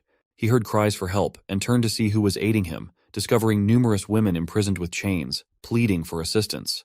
They were crying and scared of the monsters, wanting to go back home. Tian wondered if the girl who was sacrificed was also considered goods and how many people Sheng had already killed. He saw the monsters approaching and knew it wasn't good. The women were terrified because the monsters were getting closer. Tian decided he wouldn't let the monsters come any further. He then noticed a place that looked like a warehouse. It seemed like they weren't just using the women as goods. There were also lots of food, gold bars, jewelry, and antiques. He didn't expect to find such valuable items hidden in the warehouse. Tian then saw a sword in the hand of a statue. He quickly climbed to the top of the statue and took the sword. To his surprise, it was a real Tangdao sword. Its foreign technique was one of the most advanced in the world. The blade was strong, unbreakable, and incredibly sharp, representing the pinnacle of sword forging. It was a great sword and an absolute killer. Tian took the sword and heard the women's screams. He thought the monsters were getting closer, which wasn't good. So he decided to try the sword to see if it could cut through the monsters. He rushed forward and slashed the sword at a monster. It worked, but it wasn't enough. With his current strength, he couldn't kill them in a single blow. This only angered the monsters, so he decided to get out of there first. As the monsters entered, Tian led them to follow him. They reached an open area, and the monsters rushed to attack him. He took out his sword and slashed at a monster. One monster used its tail to attack Tian, slamming him against the wall. Tian freed himself and realized it was hard to cause them fatal damage by attacking the surface. Dragging the fight out was a disadvantage, so he needed to start with their weak points. One monster attacked Tian, and he thought about its weak points. Then, he slashed the sword at the monster's head and finally managed to kill it. Then Tian saw the next monster. On the other side, Sheng inspected his precious collection, thinking about how his brothers would tear Tian into pieces, leaving not even a scrap of bone. Just then, Tian arrived and pointed his sword at Sheng. Sheng said it was all over, wondering how it was possible. The outer shell of the working ants was impenetrable to bullets, and he couldn't believe Tian had killed them. Sheng warned that if Tian messed with his superiors, they wouldn't let him go. Tian replied that if he could kill monsters, he wasn't afraid of Sheng's superiors. Saying go to hell, Tian prepared to slash Sheng with his sword. But then, someone yelled for him to stop. Tian saw Yuan arrive with a gun and asked him to put his sword down. Sheng acted innocent, pleading for help and claiming that Tian was trying to kill him, urging the police to shoot Tian. Tian insisted that the police should point the gun at Sheng, not him. Yuan asked what he meant, and Tian told her to look around. She saw women tied in chains, looking terrified. A police officer informed Yuan that some of these women were reported missing before, and he recognized them from the photos. There was no mistake. Yuan was shocked to hear this. She also saw the supplies and wondered what was going on. Another officer told Yuan that there was a major case a female body had been found in the main hall in a grotesque manner. Several cult members were shot dead, and there were also 2 corpses of mutated beasts in the side hall. Yuan then ordered everyone to stay calm, assuring them that everything was under control. She told them to notify the bureau and the hospital, as well as some cooperative units, and to get all their spare hands to come and support. Sheng was arrested, and as the police took him away, he taunted Tian, asking what he could do now. Tian felt angry but calmed himself and took his sword back. Yuan recognized Tian and asked if he remembered her. Nervously, he asked who she was. She reminded him about the accident 3 years ago when they both went to identify bodies. He agreed, recalling that there was a female officer with him and appreciated her good memory. He remarked that it seemed she guessed what he was up to when she stopped him. She replied that, although his actions were understandable, he couldn't act rashly. She introduced herself and explained that Tian's DNA from the car accident 3 years ago led them to him. She asked him to stay calm and listen to her words. She mentioned that Sheng's situation wasn't over yet and that the police wouldn't kill Sheng. She acknowledged Tian's extraordinary strength, saying that even though there were many of them, they wouldn't be able to stop Tian from killing Sheng. However, she emphasized that the Yanhuang Federation was still under the control of the military police and the parliament. She continued, explaining that this wasn't the place for vigilante justice, and asked him to trust the military police. They wouldn't spare any guilty person. It was their duty. She asked him to cooperate with their investigation and tell them what he knew. When he agreed, she thanked him for his cooperation. After that, ambulances, more police, and civilians whose daughters or wives were missing arrived. The rescued girls came outside wearing white cloths. The injured ones were taken to the hospital, while those who were unharmed reunited with their families, leading to emotional scenes. As Yuan was escorting Tian, a policeman asked what he should write in the records for the deceased. She replied to state that during the arrest, they encountered fierce resistance, so they were forced to fight back, resulting in serious injuries and deaths on the other side. The officer agreed. Yuan then told Tian, "Let's go." As Tian walked away, he saw a dead body being taken away, its hand visible outside the stretcher's curtain. A girl with her mother approached to thank Tian, calling him a savior. She said that if it weren't for the noise he made, which attracted the military police, they might have all been sold as toys to the rich and powerful and eventually sacrificed. She thanked him again. Tian wondered about the mention of toys. Yuan asked the girl if she knew anything more. The girl replied that she used to be a member of a self-help society, but they lied to her, saying it was just a mutual aid society. They claimed that by bringing people in, they could buy food at low prices, but after a while, she discovered their true purpose and tried to escape. They found her and locked her up. Before she was captured, she saw the location of their transaction ledger. Yuan asked her to explain in detail. They had a long conversation about it. Meanwhile, two people were watching from a distance. One of them remarked that the Holy Lord controls all, then instructed the driver to leave. After everything, Tian was sent to live in a room. He told the officer that most things were sorted out, so he asked if he could leave since he still had things to do at home. Out of the window, Yuan and an officer were watching over Tian. Yuan said she didn't agree with the way the situation was being handled. The officer responded that, since ancient times, merits and demerits have been irreconcilable. Even if Tian had done good deeds, it couldn't cover up the fact that he committed a crime. He was just a citizen and didn't have the authority to take the law into his own hands and judge or kill others. Yuan agreed, saying he had no right to do so, but added that was only true if they found the missing girls before he did, and if the higher-ups had issued an order for his detention. The officer said they were waiting for a response from the city council, but it was unlikely the higher-ups would tolerate the presence of a dangerous man like Tian. Yuan mentioned that nowadays, the world had changed, and both the military and the police were severely understaffed. She added that it's difficult to predict the future of law enforcement. Even though the higher-ups hadn't responded yet, the man was rushing to convict Tian. To put it bluntly, she suggested he must be panicking about his dereliction of duty. Therefore, she prepared to send Tian's evidence of law violations directly to the leader's desk the moment they received a reply from the higher-ups. She emphasized that this would make it easier for him to do his job. She questioned whether such lenient treatment would truly bring justice to the girls who were killed and trafficked, expressing doubt. Chen became angry and told Yuan to watch her mouth. He asserted that he didn't care about her background. He was the sheriff and she was his subordinate. He ordered her to detain the suspect and keep him under guard. Just then, someone approached Chen and asked what he was doing. Chen was startled because the person who approached was his superior. Respectfully, Chen asked why he was there. The man who arrived was Chief Inspector Zhen from the Military Police Department of Handing Province, accompanied by Senior Police Officer Yi. Zhen remarked to Yang that Chen had been well taught, becoming more promising, though he wasn't adept at catching criminals but seemed good at making enemies. Chen explained he was following orders from higher-ups. Zhen inquired whether it was Yang or Dong giving those orders. He then instructed Chen to stay put and recite the police rules 20 times. Addressing Yuan, Zhen mentioned that Bureau had briefed him over the phone about the situation and asked her to take him to Tian. She agreed and informed him that Tian was in Cubicle 03, inviting him to follow her. When they approached Tian, who was sitting silently, Zhen asked if he was indeed Tian. Tian stood up and confirmed his identity. Zhen introduced himself as Chief Inspector Zhen from the Provincial Department of Handing. Tian wondered about this development, and Zhen, remaining seated, remarked that if a case required a senior official like himself to personally interrogate Tian, it indicated that Tian wouldn't easily get out of the situation. Zhen chuckled and reassured Tian not to be nervous, explaining that he had come with a file he wanted Tian to see. He believed Tian would be curious about the changes in the two mutated beasts. Showing the file, he said the information was specifically brought for Tian's attention. He handed the file to Tian, who asked why him. Zhen replied that it was meant for people like Tian, those who understood such matters. The file detailed a mutated beast discovered in the Karangma Mountains by a patrol officer 5 days earlier. When they surrounded it, they found it feeding on humans. Later, they discovered human faces on its back, indicating it was growing more intelligent, sometimes even outmaneuvering their troops.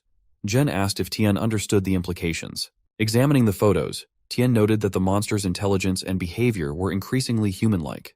He wondered if their genetic barriers had been unlocked.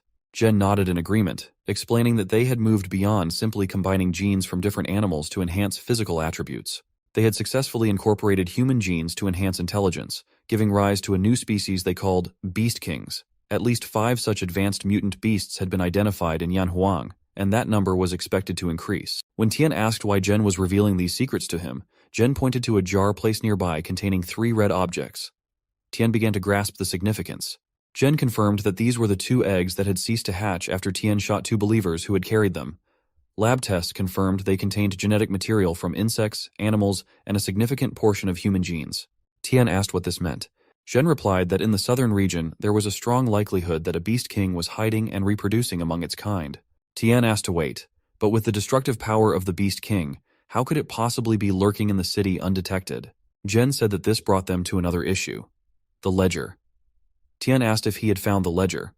Jen answered that although the beast king had a certain degree of intelligence, it was still far from evolving to the level of a normal human.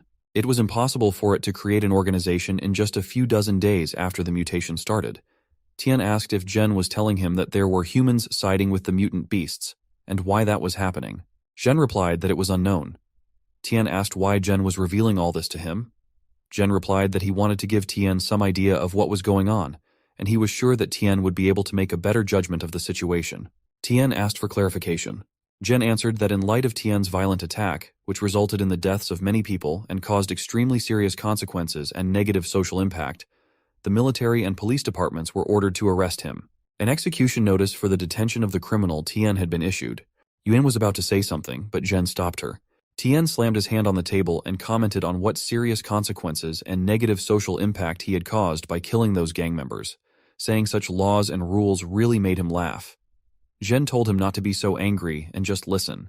Now that the world had changed, Jen was going to be brutally honest and say that in the future, the military and police in the cities might not be able to protect all civilians. But until the existing social system collapses, they still remain the most powerful forces. According to the current evolution speed of the mutant beasts, there was a trend towards integrating the military and city police departments. This would mean the military police would take over the cities. Unlike the city police, the military police had zero tolerance for violations of the law and were as ruthless as war machines. They could shelter Tien now and wipe his record clean, but they wouldn't have that power once the military police take over the city. Tien asked Jen to clarify what he was trying to say. Jen replied that it was simple. They wanted Tien to join them. They could give him a privileged status, and even if the military police take over the city in the future, Tien could still have some special powers. Tien asked if Jen wanted him to join the military police. Jen explained that having an official status wouldn't be a bad thing for him. It would ensure the protection of him and his family. Tien said he needed some time to think about it. Yuen suggested returning Tien's sword to him and stated that they wanted his answer by the morning of the day after tomorrow. Yuen added that if Tien agreed, he should fill out the form, and if he didn't, she would bring the enforcement team to find him the day after tomorrow. Tien asked how someone could say such cold words. She handed him the letter and the sword, saying there was no point in flattering her, but if he joined the military police, none of this would be a problem. Tien said he would surely give his answer by the day after tomorrow. Tien then saw some men passing by him with a policeman, so he asked Yuen if those people were involved in the buying and selling recorded in the ledger. Tien felt like their faces were familiar and wondered if they were members of the Southern City Council. As one of the men turned to look at Tien, he realized the inspector was telling the truth. These weren't just some rich and famous people, they were members of the parliament. Tien didn't expect that even they were involved and wondered if they were only engaged in buying and selling or if they were already standing against mankind. Tien returned home and checked on the level 4 Divine Gain Cherry Tomato. He asked Han if she would help him if he became a military policeman. She agreed. He told her that in that case, he wouldn't be able to be with her as much, and she might cry when she was alone at night. She replied that she hoped he wouldn't give up on what he wanted to do because of her.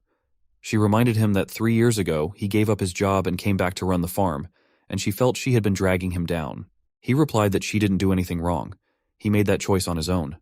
As he moved his hand over her head, she said she didn't want to be protected by him all the time and wanted to grow up fast as well. She continued that no matter what choice he made, she would surely support him. She had Hay and Grandpa Nan to take care of her as well, so she wouldn't be afraid. He commented that she had really grown up and that he would now leave her in charge of spreading the growth potion on the Divine Gain Cherry Tomatoes, adding jokingly that there should be no slacking off to watch cartoons. The scene shifts to the prison, where a man approached Sheng's cell. Sheng kept smiling the entire time. The man passed a small seed-like object into Sheng's cell. Sheng picked it up and ate it. The scene shifts to Tian, where they take blood from Hay and give it to Lan. Tian said that it was as he promised. Lan asked if this was the perfect mutant beast, noting that unlike the Beast Kings, this one didn't have huge changes in its limbs and vital signs, and didn't look that powerful. Tian replied that there were many directions to perfect mutation. The mutation of the existing Beast Kings might not be in the right direction. The right path to perfect mutation could involve increased strength, a change in physical form, or an increase in intelligence. The process of mutation varied, so it was naturally impossible for it to be exactly the same every time. Lan agreed with Tian's words and added that he had the wrong impression initially. Each organism had a different genetic makeup, so the same perfect mutant gene might produce different results in different organisms. Then Tian asked how Jing was doing. Lan replied that Tian had destroyed a cult, and Jing was in jail for a while. If Tian hadn't given that blood sample, Lan was afraid his boss's grave would be filled with grass. The scene shifts to Jing, where surgeons were examining his body and found that the bone spurs grew back in less than 30 minutes after being removed. Currently, they were growing even faster, making surgery impossible. Lan arrived with the blood sample. Jing sat up and commented that it was great. He asked the doctors to analyze the sample immediately, noting that he only had 24 hours left. Upon analysis, a surgeon reported changes in the arrangement of the 20th pair of chromosomes. According to the blood cell analysis, the density of the skeleton was more than 10 times that of ordinary dogs, and it contained 79 chromosomes, one more than the average dog. Jing realized that Tian had unlocked the genetic code. The surgeon explained that the extra chromosome would greatly increase its size, strength, speed, and bone density. Another surgeon added that the extra chromosome could almost be called divine, and that these were the genes of a perfect mutant, not the genetically messed up ones in their monsters created by the V-shaped virus. The first surgeon noted that although the success rate wasn't high, they would try to replicate it. Jing ordered them to get ready to replicate the process. The scene shifts to Tian, where he checked on the level 4 Divine Gain Cherry Tomato, which had entered the ripening stage. Now, Tian would be able to observe its effects. As he examined it, he thought about the potential impact of a Divine Gain fruit in its ripening stage. Tian realized that the evolution path after consuming a level 4 fruit involved awakening the genetic memory of the bloodline genes, enhancing the original data of the body, and acquiring the ancient talents of the race, with an activation probability of 80%. He noted the different types of potential enhancements. Intelligent brain type was the human body could affect electromagnetic fields, allowing abilities such as hypnotism, mind reading, and controlling electric machinery, with an activation probability of 4%. Divine type was the human body could develop foreign abilities such as immortality, wings, and extreme speed, with an activation probability of 4%. Ancient divine type was this included abilities like controlling weather, water, fire, and other substances, with an activation probability of 0.4%. Tian was amazed at the possibilities and began to consider the implications of these abilities. Tian thought that the intelligent brain type and the divine type were already tempting enough, but the probability of atavistic evolution was too high. If he were to evolve into the most useless of all, the atavistic type, it would be a big loss. He decided to ask the system for advice. Tian wondered if he could reset his evolution if he ate a level 4 fruit and evolved into the atavistic type. He discovered that the host could continue to eat level 4 fruits, and if other types of evolution were activated afterward, the host could choose to keep one evolution type.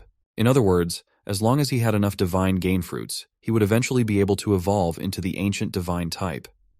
The scene shifts to Zhen, who asked Yuan if Tian had agreed. She replied that Tian contacted her and said he would send the application form the next day.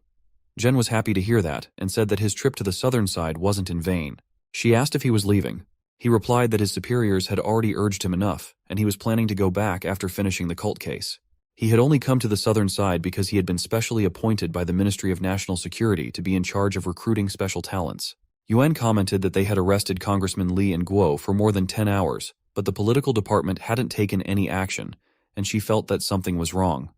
Zhen asked if there had been any movement from Wang's side. She agreed and asked Zhen to stay on the southern side for a few more days, as she felt uneasy. The next morning, Tian was coming out of his entrance gate to submit the application form. As he stepped outside, he noticed a dead body hanging from a nearby tree. At first, he wondered who the girl was, and upon closer inspection, he realized it was the girl who had revealed Sheng's plans when Tian saved the girls. Shocked, Tian rushed towards her. A lawyer representing Congressman Li and Guo met with Zhen and stated that he had been commissioned by the Southern Side Council specifically to handle the case concerning the detention of the two congressmen, Li and Guo, by the military police department. Just as Zhen received a call from someone, the lawyer asked him to pick it up. Zhen picked up the call and was shocked to hear something. The scene shifts to the hospital where the mother of the deceased girl was crying, wondering how this happened. Tian sat by her side, feeling sorry for the woman. The lawyer was with Li and Guo there, mentioning that they must have suffered. The woman continued crying, and as she glanced towards Li and Guo, the lawyer assured them that he would take care of their case so they wouldn't feel pressured. Smiling, Li asked what kind of pressure they could feel. The woman approached Li, calling out to him. He turned and asked who she was. The woman explained that her daughter had spoken about Li when she returned, before her death, and had implicated Li in some business. She rushed at him, accusing him of taking her father's life and threatening to kill him. Li kicked her, causing her to fall, telling her not to touch him. Yuan approached the woman to ask if she was all right, then told Li not to go too far, reminding him that they were in a military police station and questioning how he dared to use violence there. The lawyer intervened, praising Yuan as a fine person and stating that it was the woman who had attempted to attack them, with Li and Guo merely defending themselves. Li remarked that it wasn't very polite. The lawyer asked the woman to mind her language, noting that Congressman Li and Guo had already been released on bail and should no longer be called prisoners. Yuan was shocked to hear this. The lawyer urged the woman to calm down, pointing out that she had attacked the congressman for no reason and could be held accountable. Yuan protested that it was impossible and questioned how they could have been released. The lawyer responded that he would issue a warning to Yuan, as she had attempted to arrest a member of parliament. He cited physical evidence, documentary evidence, witness statements, victim statements, criminal investigation reports, the defendant's statements and defenses, expert opinions, examinations, inspections, identifications, investigations, and laboratory records. He continued, adding that there were also audiovisual materials and electronic data, emphasizing that nothing less than this evidence would convict a congressman. Tian listened silently to it all. Yuan asserted that they had apprehended the ringleader and a testimony was only a matter of time. The lawyer replied that unfortunately, the maximum detention period of 24 hours had elapsed, and he would now be taking the men away. Walking away with disdain, he commented that she was exerting herself to manage the case, but he hoped that in the future, she would be able to distinguish correctly between criminals and law-abiding citizens to prevent similar incidents. He mentioned their busy schedule, implying they didn't have much time to cooperate with her investigation.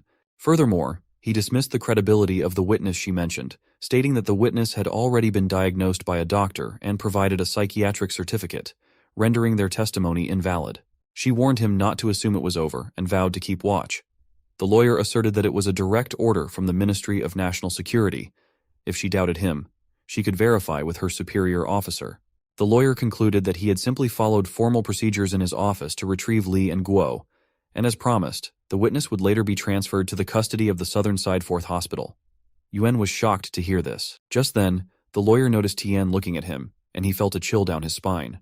The three of them got into the car and drove off. Meanwhile, the woman cried, lamenting that her daughter had been right. They couldn't do anything to those people. If even the military police station couldn't punish them, who else could? Tian noticed a worn-out form there, realizing it was his application form. After tearing it up, he hurried away and reached his farm. There, he found that the level 4 Divine Gain cherry tomatoes were ripe and needed to be harvested immediately. He gathered them all, totaling 2.5 kilos. After eating some, he sensed that the 47th evolutionary chromosome had activated within him, completing a successful evolution. This was an atavistic evolution type, enhancing his ability to hard-avoid awakening skills and doubling his basic attributes. The scene shifts to the lawyer's car where he tells Li and Guo that they had managed to contain the situation. Given that only a few people knew about the matter, he assured them that with proper follow-up, the impact on them would not be too severe. He advised them to work together to calm things down. Li was smoking and remarked that they understood, suggesting that they could handle the lower-class people with condolence money and supplies. Guo disagreed, pointing out that public opinion on the internet still mattered, especially with photos circulating of them shaking hands with the victims' relatives and distributing condolence money. He suggested getting reporters to write more favorable stories about them and holding a press conference to refute rumors, which would easily sway naive people and rehabilitate their reputation. Li grumbled about the annoyance of having to pretend for such fools. Guo urged patience, emphasizing that this was a crucial time for their transformation into emperors, and only by appeasing the masses could they secure their future food supply. Li responded that he understood, but suddenly, a sword severed Guo's head, shocking Li. Looking up, Li realized it was Tian. From atop the car, Tian casually asked about the food. Li, stunned, demanded to know how Tian dared to do such a thing, reminding him that Li was a congressman and Tian hadn't been warned about the consequences. Tian was courting death. Tian calmly stated that since they had consumed that thing, only blood could cleanse them, as they no longer deserved to be human beings. Without hesitation, Tian killed both of them. After parking the car and cleaning up the blood, Tian noticed a small living object emerging from the car. He crushed it swiftly, then proceeded to eat something himself. Tian sensed the successful completion of his evolution, acquiring an atavistic type. His awakened skill, named Flash, doubled his basic attributes. Reflecting that he had consumed the 40th Divine Gain Velheru tomato, which was still the weakest evolution, Tien ate more, feeling stronger and ready for another evolution. He digested everything thoroughly before continuing with the atavistic type, feeling satisfied for the time being. Feeling different, Tien sensed his evolution taking a new direction and obtained a rare item. Upon inspection, he discovered it was an intelligent brain, enhancing his basic attributes similarly to the atavistic type evolution enhancement data. Intrigued, he decided to test out his telepathy ability. Activating it, Tien found he could sense living creatures within a range of about 10 meters. Spotting a bird nearby, Tien focused on it. He heard the bird wondering about rice because it was hungry. Tien realized that when he touched a living creature, he could sense its thoughts. But it wasn't enough. Leaving the bird, it remarked that humans were bad while birds were good. Tien considered that before resetting to a new evolutionary path, he should contact Lan. Tien arrived at a peculiar building and connected with Lan via electronic communication. He informed Lan that the person confined in the hospital room wasn't the intended target. The prisoner had been substituted with someone who looked remarkably similar. Lan reassured Tien not to worry, promising to find him no matter what. Soon, he located Sheng and sent Tien a map, cautioning that the target was constantly moving and periodically out of range of the electronic eye. Tien had to proceed cautiously as Lan wouldn't be able to assist him during those times. Tien studied the map and realized Sheng was underground, explaining why he couldn't sense him earlier. The scene shifted to a man in white clothes walking along an underground canal. Tien arrived, announcing he was looking for Sheng and immediately attacked with his sword. However, Sheng reacted swiftly, dodging the strike. Tien noted Sheng's improved reflexes but warned he wouldn't dodge the next blow. Tien managed to sever one of Sheng's arms, but with incredible speed, Sheng leaped to the other side of the canal. Tien questioned if he was trying to escape. Sheng continued to smile, prompting Tien to leap across the canal to attack him again with his sword. Tien discovered that Sheng had disappeared and found bugs in the area. A monster approached Tien from behind, chastising him for taking so long to arrive. The monster apologized, explaining that it had recently evolved into an adult and hadn't yet adjusted to its new body. With bugs swarming around Tien, he swung his sword vigorously to fend them off. Sheng returned to human form and urged Tien to forget the incident, lacking the energy to punish him. The monsters were shocked to see Sheng's injured arm, but he dismissed it as insignificant, stating he was in the midst of evolving. Tien attempted to strike Sheng's head again, but Sheng vanished once more, enraging the monsters who questioned Tien's audacity to attack the Holy Lord.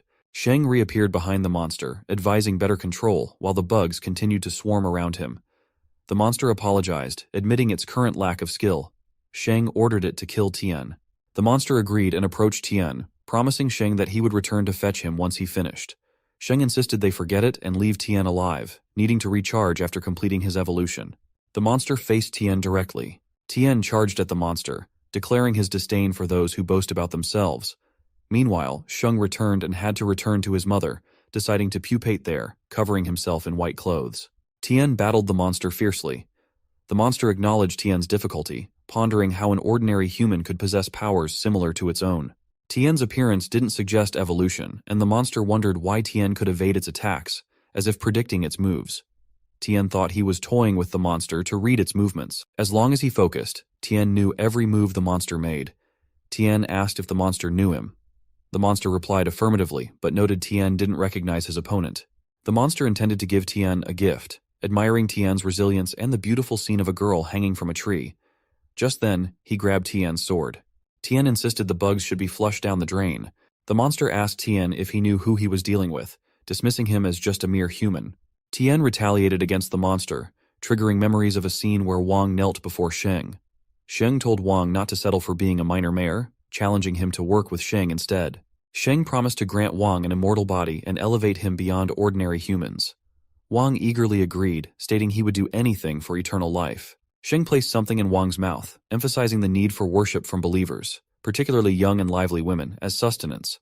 Wang accepted, pledging to offer tribute to the Lord. The monster reflected that it wasn't wrong to seek strength in a post-apocalyptic world to survive, where the ecosystem favored the strong and deemed the weak as prey. He believed those lowlifes deserved to perish, acknowledging that helping him evolve would provide them sustenance for his ascension. The monster asked Tien what he had done to him.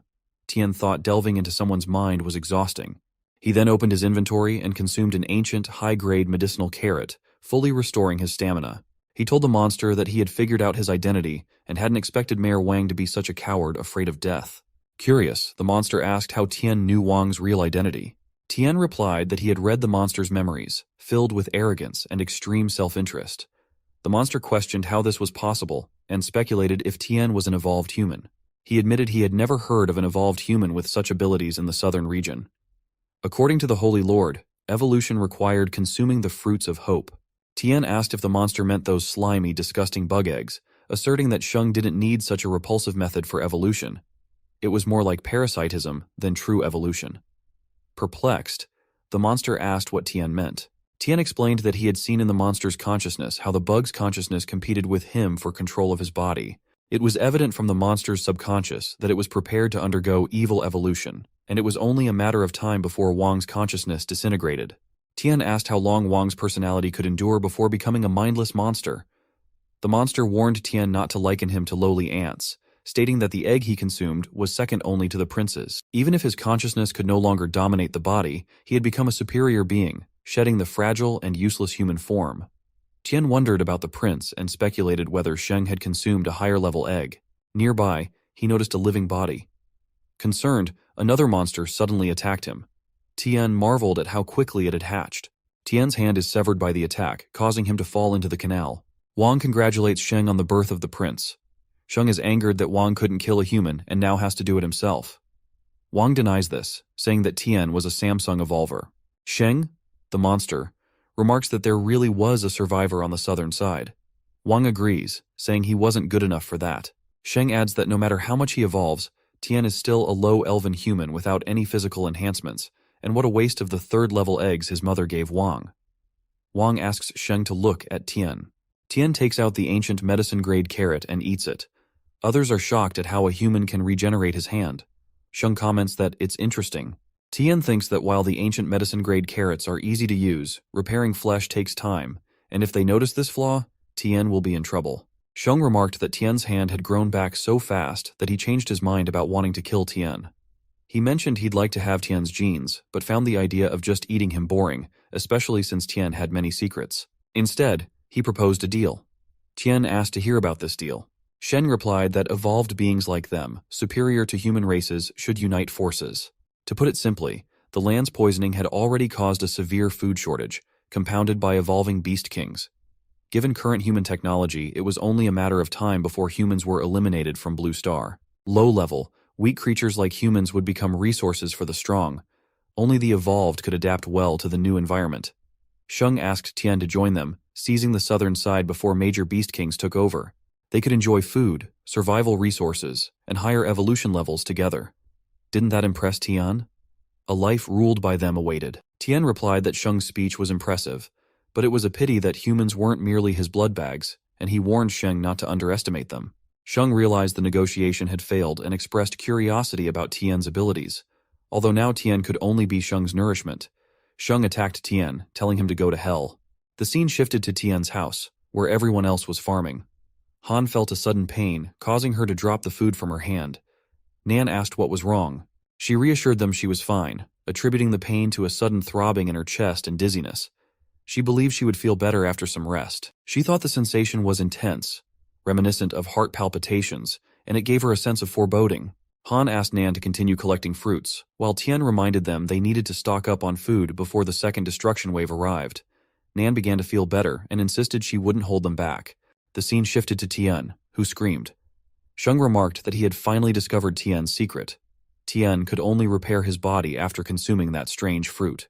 Given this, Sheng decided not to let Tian eat it, leaving Tian with both hands restrained.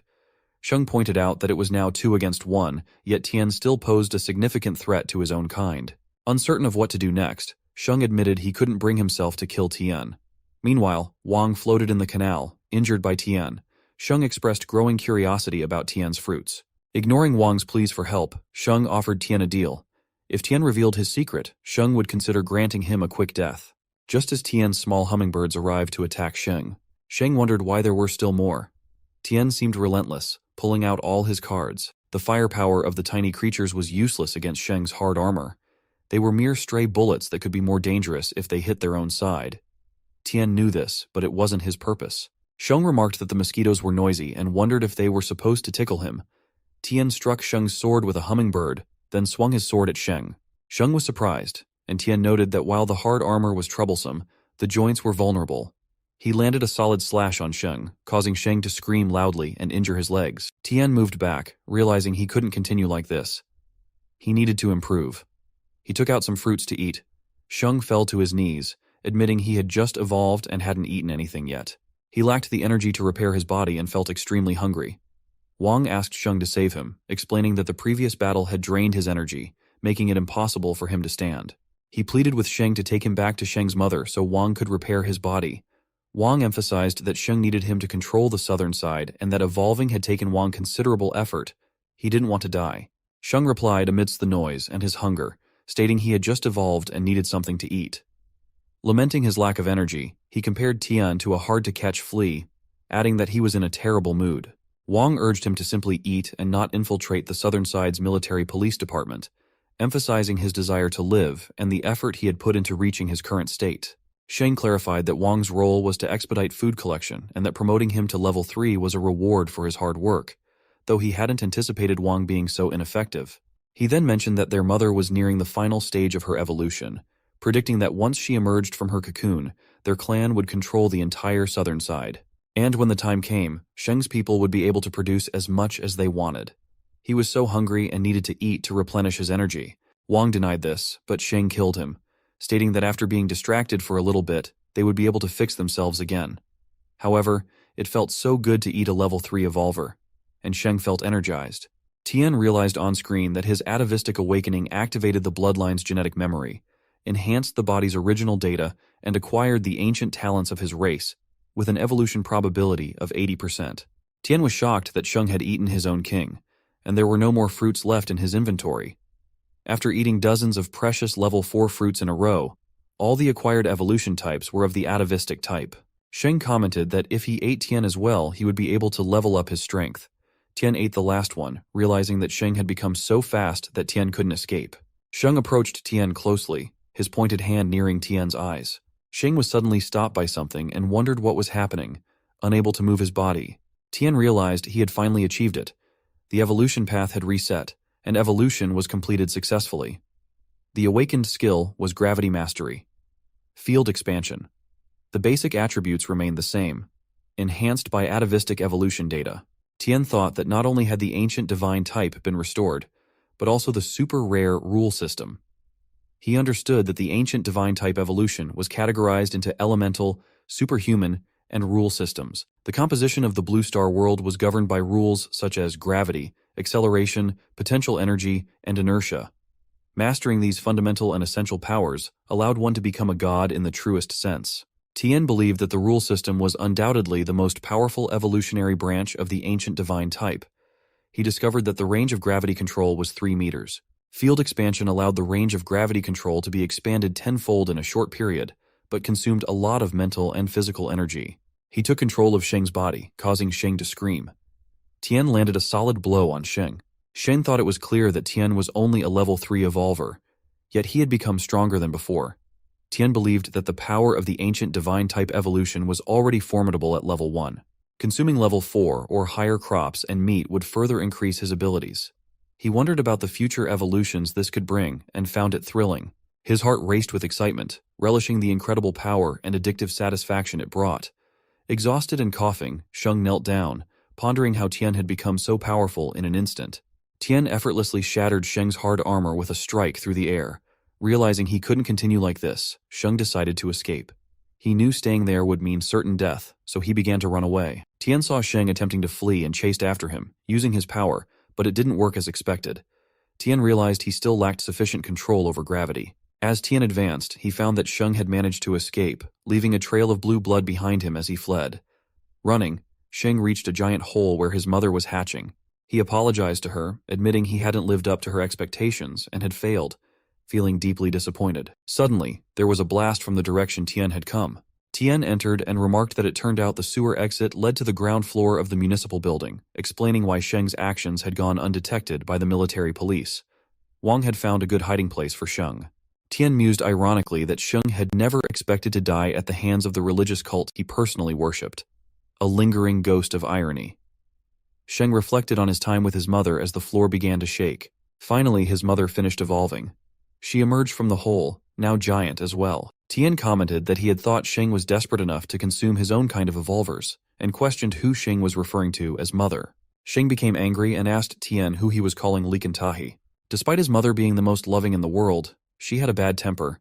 She often beat him, refused to give him food, called him a fool, and if he didn't get first place in an exam, she would slap him and make him kneel.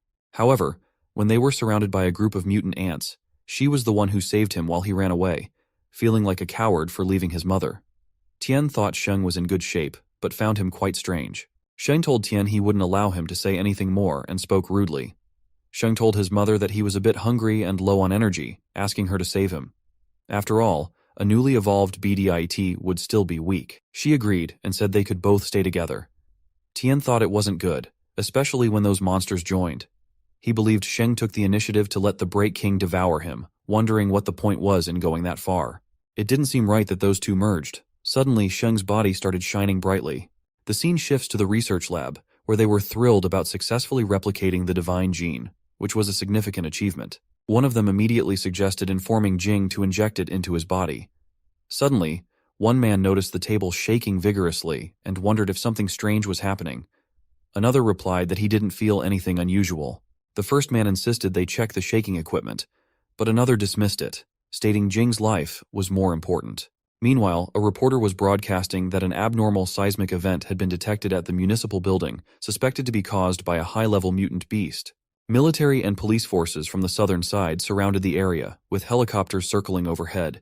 Yuan was among them in one of the helicopters. Suddenly, a blast erupted from a building, revealing a level 8 beast king, a massive ant queen, wreaking havoc. Yuan was shocked to witness this and questioned how such a powerful beast could appear in the city. The reporter enthusiastically commented on the spectacle, anticipating it would make a sensational headline. Amidst the chaos, Tian shouted loudly, asking Yuan how he had arrived there. The reporter and cameraman were momentarily stunned. The reporter admitted he was so excited that he accidentally yelled out, revealing they were from the Southern Side Daily Journal. Yuan sharply questioned if they had lost their minds, demanding to know who gave them permission to fly there, emphasizing the danger and ordering them to retreat. The reporter defended himself, stating as a journalist he couldn't miss such a big story. Yuan pointed out that high-level beast kings typically appeared only in frontier and remote areas, not in the southern side.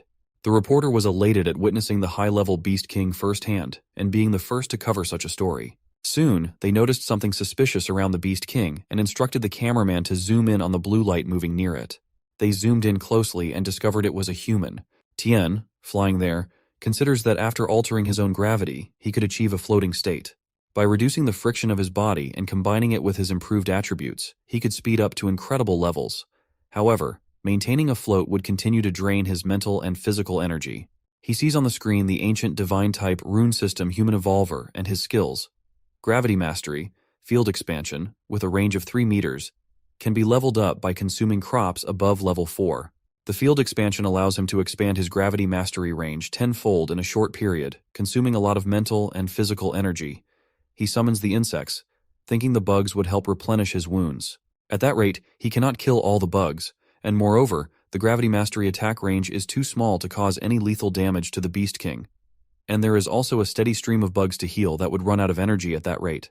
If Tian uses the field expansion to deliver a fatal blow, that should be. But then he realized something and abandoned that plan, fearing that using the field expansion would leave him at his lowest point of mental and physical strength. If it didn't kill the Beast King with a single blow, falling into a coma would likely result in his death. He was struck by the Beast King and knew this was a serious problem. Several blasts landed close to him, but Tian managed to dodge them. Yuan called out to Tian, promising cover fire and instructing him to target the core of the Beast King. Destroying its brain would halt its recovery. Tian considered her words carefully. Tian noted that the core of the Beast King was typically near its brain, the hardest part of its armor. Yuan warned him to be cautious, noting the distinctiveness of the surroundings in that area. Tian understood and continued attacking the monster, wondering about the exact position of its core. As he approached the Beast King, he observed the bugs gathering around what seemed to be its core. With the assistance of the military police, he unleashed his full mental power. Determined to end it, Tian prepared for the final blow. After unleashing his full powers to attack the Beast King, Tian began to fall, but helicopters swooped in with nets and saved him from crashing. Yuan commented on how close it was. Seeing Tian, she wondered about his identity, considering him the mysterious person. Finally, the Beast King was defeated. The reporter announced that at 6:14 in the morning, a super-large mutant appeared at the municipal building, causing damage over a 10-kilometer radius. It was estimated to be at least a level 8 Beast King in size and energy fluctuations. The creature was now eliminated by a powerful blue humanoid, covered in a light that made it difficult to see clearly. Many people watched the report, with the reporter speculating whether this was a new government weapon or a new type of mutant, admitting they had no further information. The Honglisu store was unreachable. A boy in a hoodie watched the broadcast and commented that the boy was an evolver. The scene shifts to Tien lying on his bed, realizing that the second wave of destruction was imminent, with only 8 hours remaining. He was urged to focus on upgrading his shelter's level and defenses to prepare for its arrival. Wondering what it could be, he recalled fainting after expending all his physical and mental energy. Fortunately, he hadn't been unconscious for too long, and the system reminded him that the current farm defenses were inadequate for the second destruction wave. Watching the countdown, Tien realized the second wave would likely bring more devastation than the first. Projecting forward, humanity's current technology might only hold out until the third wave, after which civilization could collapse entirely. Opening his point screen, he saw he had 7980 points but needed a few more to upgrade the shelter to level 2. He decided to harvest another batch of crops to complete the upgrade, despite having consumed a lot in the recent battle. There was plenty of space in the system's inventory, and he wondered if he could store a weapon there to retrieve as needed. Tien decided to place the Tang horizontal sword in his inventory, and to his surprise, it worked. Upon inspection, he found it was at level 1. He wondered if real-world items could be leveled up by being placed in the inventory, speculating that as the level increased, the sword would exert greater power. Getting up from bed, Tien realized now wasn't the time for him to rest. Knowing time waits for no one, especially considering the time it takes for crops to mature and be harvested. He acknowledged that Officer Yuan had given him timely advice, though he'd have to thank her properly another time. Leaping out of the hospital, Tien later saw Yi and Yuan at his bed, discovering he had escaped. Yi asked Yuan if she intended to bring him back. Yuan dismissed the idea, stating Tien wouldn't agree. Yi expressed concern about Tien causing trouble outside. Yuan countered by asking if Yi believed the Southern Side military police could apprehend a mutant capable of taking down a Beast King alone, noting that the strongest mutants in the military only had enhanced strength and physical abilities. Yi acknowledged Tien's capabilities, but assured he didn't mean to pressure Tien into anything. He continued that the meaning was that they should continue to win over people with such great power, and they couldn't force him to do what he doesn't want to. He was probably angry at their incompetence.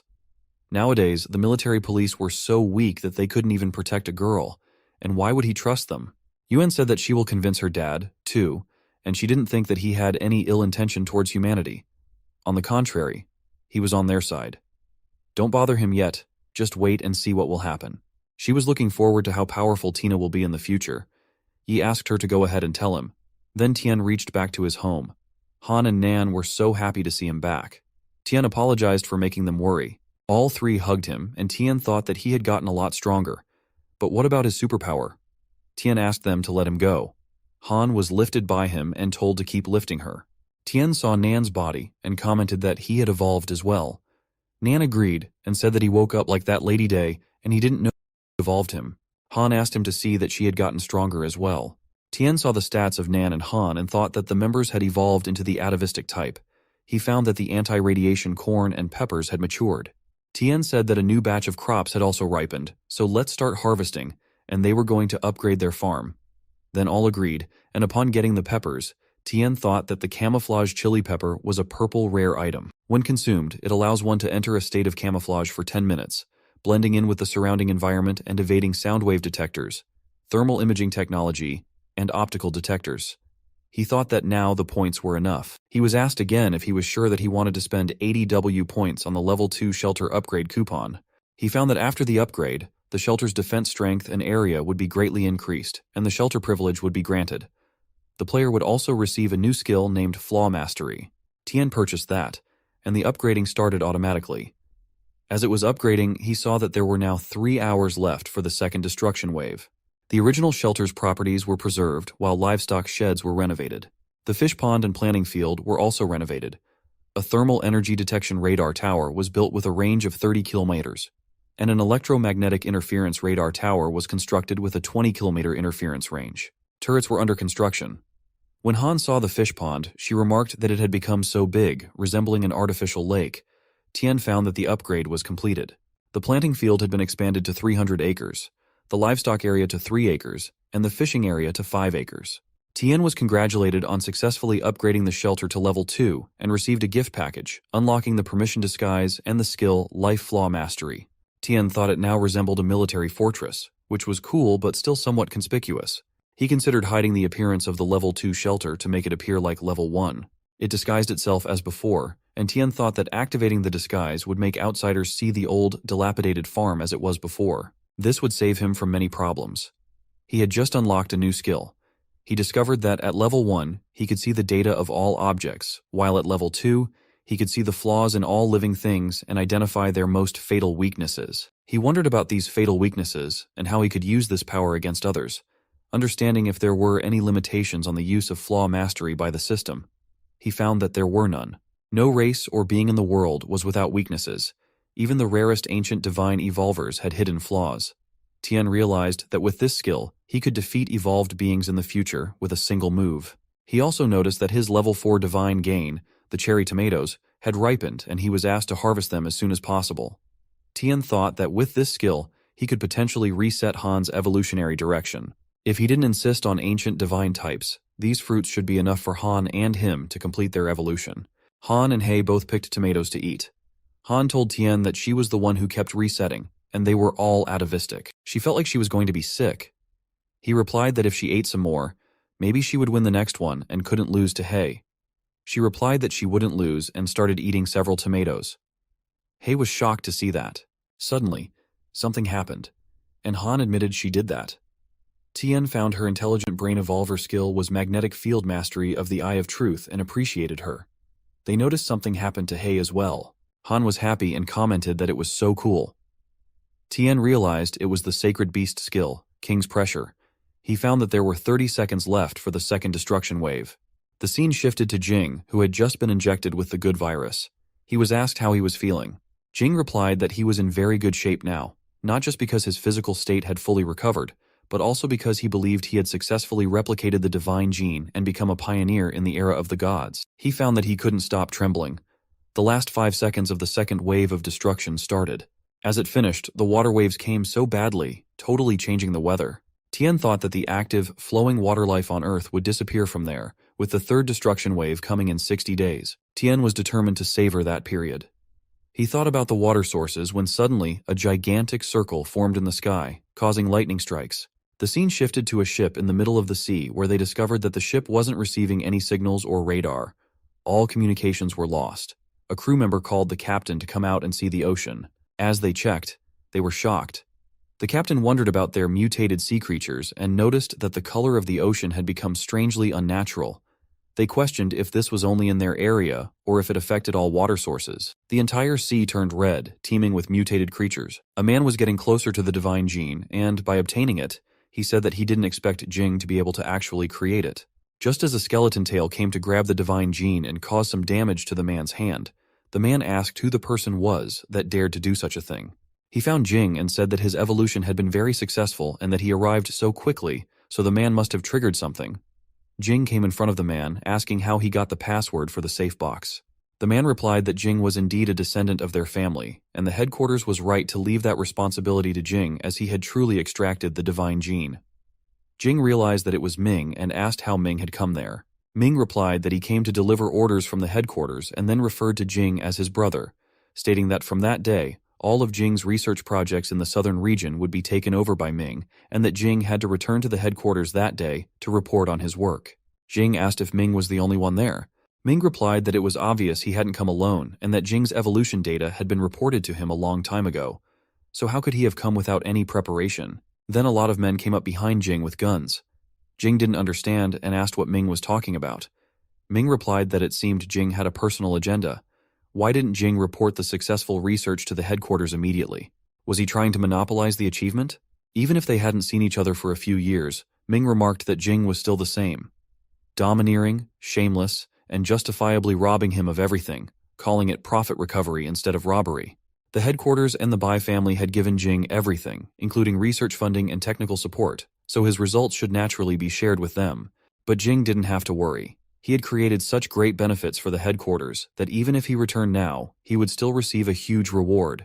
Ming wasn't robbing Jing of his credit. He was taking him back to enjoy his success. Jing asked what there was to enjoy about happiness, and said he was afraid he would be dragged off to become an experimental subject in the Divine Creation Project as soon as he landed on the ground. Ming replied that even Jing himself had used his own body for experiments, so it shouldn't be a problem for him if they were to study that experiment. As far as Ming knew, Jing had only made 2 copies of the divine gene. He used one on himself, and the other was in his hand. Ming wanted such a precious sample.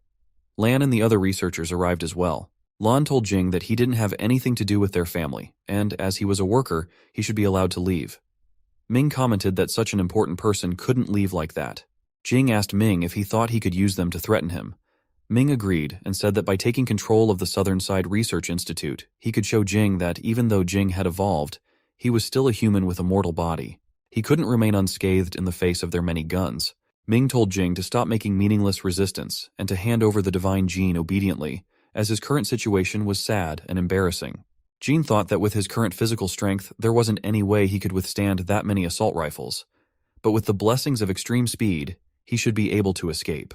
Ming said it seemed like Jing didn't want to cooperate, and it was said that some evolved people had super healing powers, so Jing should still be able to live with broken arms and legs. Then a blast occurred. The scene shifts to Tian's house, where he had prepared food. Han commented that it looked lovely. Tian said there wasn't anything she didn't like to eat.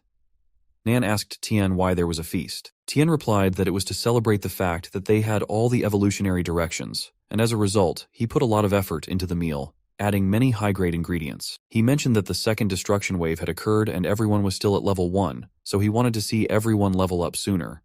Han said that even though they had such a celebration, He didn't come to eat with them. Tian thought about the conditions for He to transform back into the Beastman form. First, He deactivated the Beast King mode due to his physical strength being too low, weakening him to the point of being unable to maintain the mode. Tian mentioned that He liked his current state a lot, so Tian made a separate meal for He to eat outside. Han agreed, commenting that He looked more handsome. Suddenly, Tian received a warning that 2 heat sources were rapidly approaching the farm. He detected that they were humans moving at 38 meters per second. The targets had taken heavy damage, their body temperature dropping, and they would arrive at the farm in 23 seconds. Tian wondered about the speed of these humans, thinking only mutants could achieve such velocity. Using his power, he identified Jing carrying Lan. Jing appeared at the entrance gate, curious about what was happening at the farm. He felt an invisible force holding him back, and it seemed Tian wasn't going to help him. Knowing Ming would find him soon, Jing began to turn away. Just then, Tian arrived, flying with his gravity skill, and remarked that Jing had gotten himself into a big mess. Jing realized it was Tian. Tian asked if Jing was about to leave with such a disappointed look on his face. He then allowed them to enter, expressing his interest in Jing's evolutionary direction. Jing reminded Tian that just a few days ago it was merely a rundown farm, but in a short time, it had become a fortress. Yet, what Jing saw outside still appeared run down, which baffled him as current technology couldn't achieve such perfection. It was incredible. He asked Tian to save them, expressing his fear of dying. Tian replied that he could save Jing, but wanted to know what he would gain in return. Jing answered that he could provide information that Tian would find interesting. As they entered, Jing asked if Tian's evolutionary ability was to control gravity. Tian questioned how Jing could deduce that. Jing explained that Tian had killed the Beast King in the southern city center. The wounds on the Beast King showed signs of hypergravity compression, a phenomenon Jing had studied in videos. Though he didn't get a clear view of the cave, the person's powers resembled Tian's, especially their ability to levitate similar to high-speed flight. This consistency pointed to gravity control as their shared characteristic. Tian replied that it was indeed interesting. Despite Jing and Tian having different ideas about evolution, Jing had grown to respect him more and more. Tian welcomed them to the farm. He arrived with Nan and Han. Jing was shocked to see He had grown giant. Han told Tian that Jing had turned green. Jing wondered what the green light meant and asked if they all had evolved. Tian asked why he was surprised. Jing replied that he was amazed at the speed of their evolution. He thought the rate of perfect mutations was unusually high there, especially with He evolving to the size of a small mountain. Tian asked how much longer Jing would remain in a daze because Lan wouldn't last long. He asked Jing to hand Lan over to him. Jing agreed, and they all took Lan inside to lie down. Tian fed Lan a carrot and, upon coming out, informed the others that they needed to wait for Lan to wake up. There were many bullet wounds on Jing, which he was tending to, and he asked Tian if that was all. He questioned if Lan, being just an ordinary human, needed surgery for such serious wounds. Tian replied that he had his own methods. Jing realized he had crossed the line. Tian asked him to explain what had happened. Jing explained that he had replicated Hei's evolutionary genetics and used them on himself, which not only allowed him to survive but also resulted in a perfect mutation. He showed Tian the divine gene and mentioned that before escaping the research institute, he had destroyed some data and managed to grab the second potion. Tian wondered if it had the same effect as his divine fruits, and if replacing Hei's atavistic gene could achieve atavistic evolution. He questioned if it meant replacing other evolutionary types could do the same. Jing explained that he had achieved perfect mutation, but dismissed how he sustained such serious injuries as unimportant. He quickly added that the head office had discovered his attempt to keep his research secret and sent his brother to take over, intending to bring him back for further research. Fortunately, he had managed to escape their pursuit. Tian asked how Jing could think it wasn't important. He pondered what kind of family would conduct research on Jing. Han asked Jing how his brother could harm him and declared that if anyone dared to hurt Han, Tian would deal with them severely, possibly by lethal means. Jing became emotional and explained that not all family members were like Han and Tian. He had a good brother. Han looked at Tian and thought she had been dependent on him from the start, so no matter what happened, she would always stand by his side without hesitation. Tian remarked that although they hadn't known each other for long, with his self-healing ability and speed, a rational and calm person like Jing should be able to make the most favorable judgment and escape on his own. Escaping should be simple for him, but what about Lan? Jing replied that he hated owing favors, especially to meddlesome idiots. Tian thought Jing was a ruthless, science-obsessed maniac with no regard for life, but now it seemed Tian had misunderstood Jing. Jing stated that he wouldn't stay there long. News of his escape with the one and only divine gene had already been sent to the head office. It wouldn't be long before they launched a comprehensive search for him. With their ambition and power, they would turn the southern side upside down to find him. The allure of it was too powerful, enough to change the world. Tian commented that if what Jing said was true, could he escape with an ordinary person? Even if he managed to escape from the southern side, where would he go? Tian pondered that what appeared to be the most common atavistic gene was now a coveted treasure fought over worldwide. Jing explained that he knew he would be hunted down if he deceived the head office. He had planned to quietly leave the country with his materials and equipment, but he hadn't anticipated being betrayed by someone within the head office. His assets in the EU were frozen, so he would have to find another way. He decided he was going to Storm Island. Storm Island is surrounded by the three major countries of Yanhuang, the European Union, and ancient Egypt. Due to its unique terrain, storms sweep through the area year-round. Despite its lack of strategic importance and scarce mineral resources, Storm Island remains unclaimed. Only a few indigenous people live there, relying on animal husbandry and fishing. The level of technology and civilization on the island is notably primitive. Jing revealed to Tian that he had built a small base there several years ago during his biological research expeditions, which he had never disclosed to anyone. That made it the ideal hiding place for him now. Tian asked what exactly the head office was. Jing explained that the headquarters was a monopoly group comprised of several large families involved in nearly every profitable industry. The five major families, Bai, Ren, Lan, Qin, and Zhong, formed the cornerstone of this organization, representing the highest centers of power. After the world changed, Jing realized that there were infinite possibilities that could exist with their radioactive plants. He proposed the Divine Creation Project to the head office, but there were differing opinions within the office about the project. Many opposed it, arguing that it violated humanitarian principles, but some families saw immense profits in it. Without informing the Bai and Zhong families, Jing was allocated all the resources to establish a research institute in Southern City under the guise of researching new medicines. Jing's true intention was to utilize the head office's resources to achieve his goals. He didn't want his research results to merely serve profit and hegemony. Despite belonging to the Bai family as an illegitimate son, he lacked influence in both the head office and the family. Whenever he needed approval, he had to concoct irresistible lies, believing he had everything under control. However, it seemed that was never truly the case. Tian agreed and said that he would send Jing to Storm Island. Jing was surprised and mentioned that they couldn't simply sneak onto a ship anymore, especially with the polluted oceans where boats could be attacked by mutated sea beasts. He also noted that the head office was definitely monitoring all airplanes, which made him afraid. Tian asked who said they needed a boat and then led Tian outside. Once there, Tian explained that maximum returns required maximum investment. He revealed a helicopter with stealth paint, which would help them evade radar detection. Tian assured Jing that it would safely transport him and Can to Storm Island, along with all the necessary lab equipment and living supplies. Jing asked why Tian was helping him, wondering if Tian believed Jing's plan was too extreme. Tian replied that after witnessing numerous brutal events, his perspective had changed.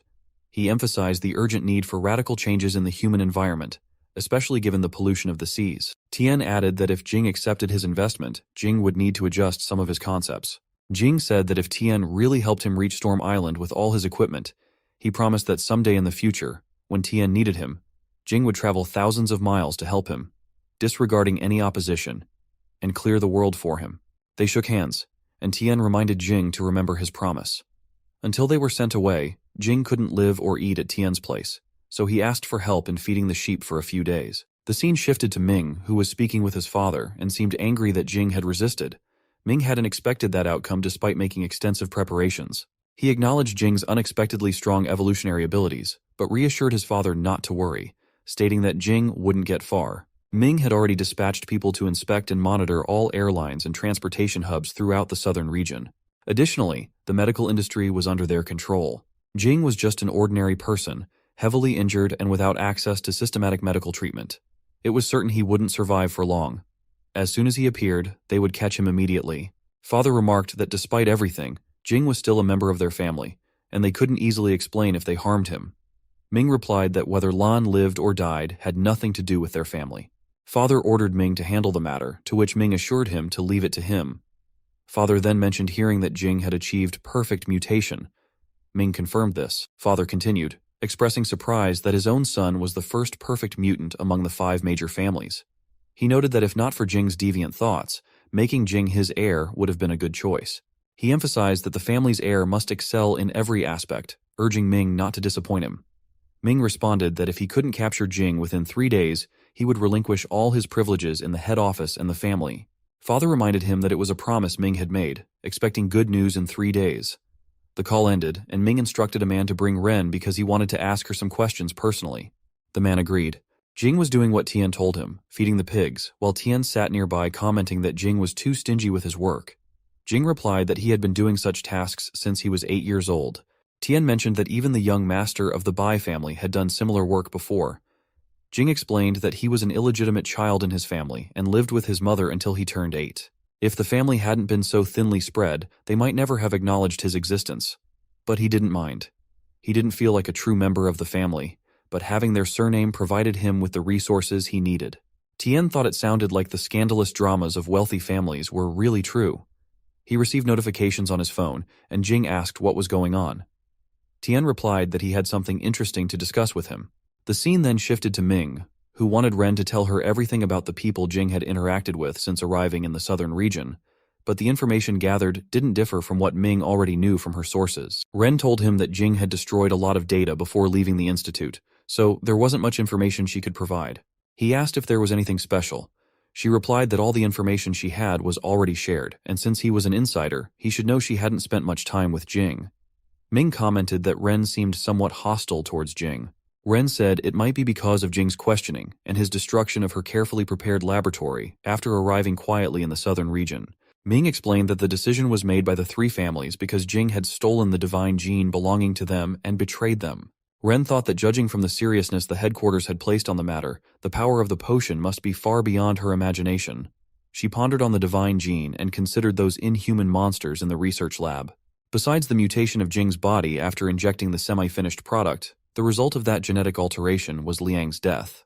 Then she got an idea that Tian might be the one responsible. Ren told Ming that the head officer's real research was actually about transforming human beings. Ming replied that as far as he could say, it wasn't something she should delve into. At present, the 3 families had an opportunity to bridge the power gap, so he needed to find Jing and asked her to play her part. Ren thought he was quite unpleasant and pointed out that with the power of Ming's family, they should have already blocked Jing's escape routes. If even the family couldn't find Jing, how could a mere manager without access to high-level secrets do so? Ming told her there was no need for criticism, and that since the head of the Ren family hadn't granted her the right to know, it meant she wasn't taken seriously in her family, blaming it on her status as a woman without the capital to be part of the core. Ren thought she wouldn't share anything even if she knew more, apologized, and said that was all she knew about Jing. After all, she considered herself a woman with limited abilities. After excusing herself, Ren was leaving when Ming remarked that this was why he always said women should stay at home and raise children. Outside, Ren pondered for a moment before getting into her car and calling Tian. She identified herself and requested to meet him urgently, knowing Jing was at his home. Tian initially feigned ignorance, but Ren insisted that Tina knew what she meant and urged him not to disappoint her rare kindness. She promised to arrive at his farm within half an hour. Upon reaching the farm, Tian was already waiting. Ren wasted no time and asked him to hand over Jing. Tian brushed off her request as presumptuous, questioning her sudden appearance and accusations. Ren pressed him not to play games, revealing that her men had obtained a DNA comparison report suggesting Jing's involvement with Tian. She emphasized that their personal ties shouldn't interfere with headquarters affairs and threatened to escalate the matter unless Jing was handed over, as she hadn't yet reported the findings to headquarters. Just as a sniper attack targeted Tian, he managed to dodge it. Ren was shocked and wondered where the sniper shot had come from. Ming arrived with his men, expressing surprise that Jing had been hiding in such a rundown farm. He sarcastically thanked Ren for unwittingly leading them there and warned her to consider how she would explain tipping off the traitor to his family. Ren was stunned that Ming had found them and asked if he had followed her. Ming replied that he didn't even trust his own family's illegitimate son, so he certainly didn't trust her. He explained that he monitored all devices, expecting to provoke her, and she fell right into his trap. Frustrated, Ren decided to sneak Jing away and hand him over to his guardian, thinking Ming's comment about women being stupid was directed at her and Jing alike, calling them both garbage. Tian and Ren found themselves in the sniper's crosshairs, and Ming ordered everyone to stay put and settle things peacefully. Ming told Ren that as long as she didn't oppose him, she could remain a member of her family and he wouldn't harm her. Then he asked Tian to return Jing. Observing Tian's modest appearance and apparent financial strain, Ming questioned what benefit he could gain by sheltering a fugitive. He insisted that Tian hand over Jing, promising wealth and resources in return. Tian hesitated, wary of Ming's well-equipped men. In response, Tian criticized Ming as someone who only spoke highly of himself and exuded arrogance. He unleashed his hummingbird warriors, catching Ming's men off guard. Ming's forces were bewildered by this sudden attack. He ordered his snipers to target both Tian and Ren. Ren sought cover behind her car, but as bullets headed towards Tian, he used gravity control to redirect them harmlessly to the ground. Ren and Ming were stunned by Tian's ability. Tian asked Ren why she still seemed hesitant, suggesting she didn't fully trust him yet. Han arrived, flying in, and mentioned she couldn't control so many people at once currently. Tian reassured her it was fine, given her current level. He then used brainwave control on Ming, leaving him immobilized. Ming was shocked by his inability to move and asked if Tian was a perfect mutant. Ren explained to Tian that she was cautious for her own safety. Tian understood and swiftly dispatched Ming's remaining men with his hummingbirds. Ming accused Ren of trickery and demanded to know when she had discovered it. She revealed that she suspected an insider around Jing, prompting her to check her phone for bugs. Finding one, she borrowed a colleague's phone to send a message to Tian, staging their exchange as part of a ruse. Ren noted the advantage of Ming bringing all his men there, saving them the trouble of capturing them individually. Ming grew increasingly furious and trembled with anger at the revelation. Jing emerged from behind, pressing the sharp point of his tail against Ming's neck, declaring that he deserved to die. He proclaimed that this was no longer a world controlled by money, power, or armed force. Ren's aide remarked sarcastically to Ming about facing death at the hands of a woman and the illegitimate child he despised, questioning how he felt now. Ming shouted not to dare touch him, threatening that both families would pursue her and asking if she could afford to kill the heir to the Bai family. Ren countered that the Bai family wouldn't investigate the disappearance of an heir. Confused, Ming demanded clarification. Jing reminded Ming that his surname was also Bai. Ming asked if Jing wasn't afraid. Jing retorted, questioning why he should be. If he killed Ming, Jing would be the sole child left in the Bai family. He challenged Ming to consider whether the family patriarch, despite his affection for Ming, would recognize Jing as his heir after such an act. Ming scornfully replied that Jing was born of a lowly woman and would never be acknowledged by their patriarch. Jing scratched his neck nervously and told Ming that he didn't have to make that decision. Ming replied sternly, accusing Jing of daring to eliminate a potential threat to the Bai family, but knowing he would never receive recognition from them. The family's enforcers wouldn't let Jing go unpunished. Jing asked why the Bai family's approval was so crucial, having already lost everything else and having nothing left to fear. He himself was from the Bai family. With resolve, Jing decapitated Ming. Tian, witnessing this, asked Jing where the Bai family was located. Jing dialed Ming's father on his phone, and when he answered, Jing apologized for disappointing him. Ming's father recognized Jing and revealed that he was also his son, urging him not to do anything reckless and to return with Ming. All would remain unchanged for Jing. Jing sadly acknowledged that only in times like these did his father remember him, and he had the unfortunate news to share. Ming, the future head of the Bai family, had died by Jing's hand. Father was shocked to hear that Jing had killed a member of their own family. Jing calmly stated that he hadn't considered himself part of a family since he was 8 years old.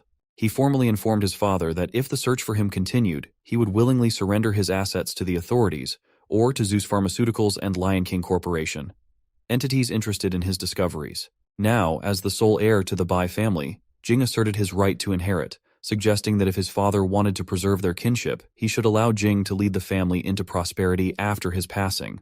Father grew increasingly angry at Jing's words. Undeterred, Jing continued, acknowledging that if his father chose to use all his power to seek revenge for Ming's death, Jing would accept it.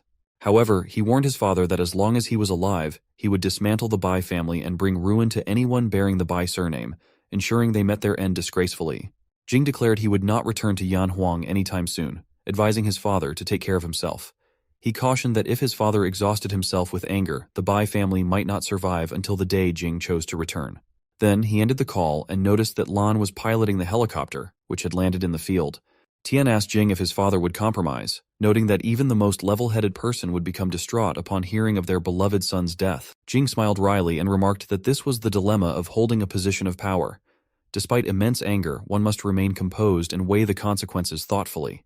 He cynically added that people like his father operated primarily for profit. Firstly, his father was the head of the Bai family, one of the 5 major shareholders in the company. Secondly, he was Ming's father and lacked the courage to relinquish control. For the next few hours, the Bai family would focus their attention on Jing, oblivious to Tian's and Ming's independence. Even if Tian discovered Jing hiding on the farm, he wouldn't report it to the company or the Bai family to prevent the Ren or Lan families from claiming credit. As long as they eliminated all the people Ming had left behind in the southern city, Tian's farm would remain safe and concealed.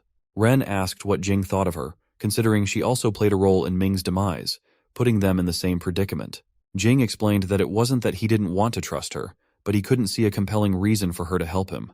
Siding with the head office seemed the least risky option for her. Ming's sudden appearance caught him off guard, and as a precaution, Jing apologized for his delayed reaction. He expressed concern that Ren, whom he found untrustworthy, might inadvertently expose Tian's identity. Tian interjected, insisting that Jing hadn't harmed her yet and asked Ren to let her finish. Ren acknowledged it made sense to collaborate with Tian temporarily, but expressed a preference for taking a chance. She believed they shared mutual trust more than with the people at the head office.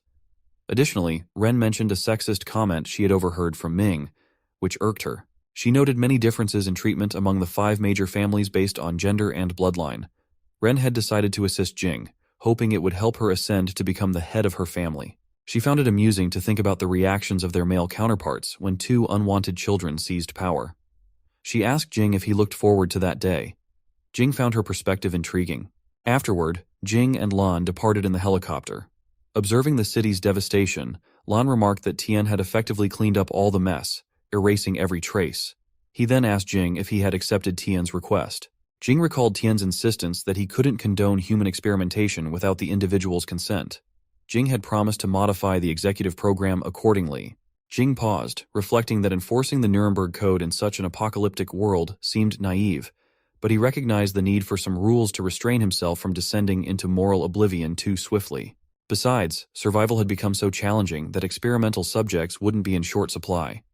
Lan nodded, remarking that this was the boss he knew, despite his seemingly inhuman remarks. Jing mused that they might cross paths again in the future, when all were at the pinnacle of their power. With that, they departed the ruined city.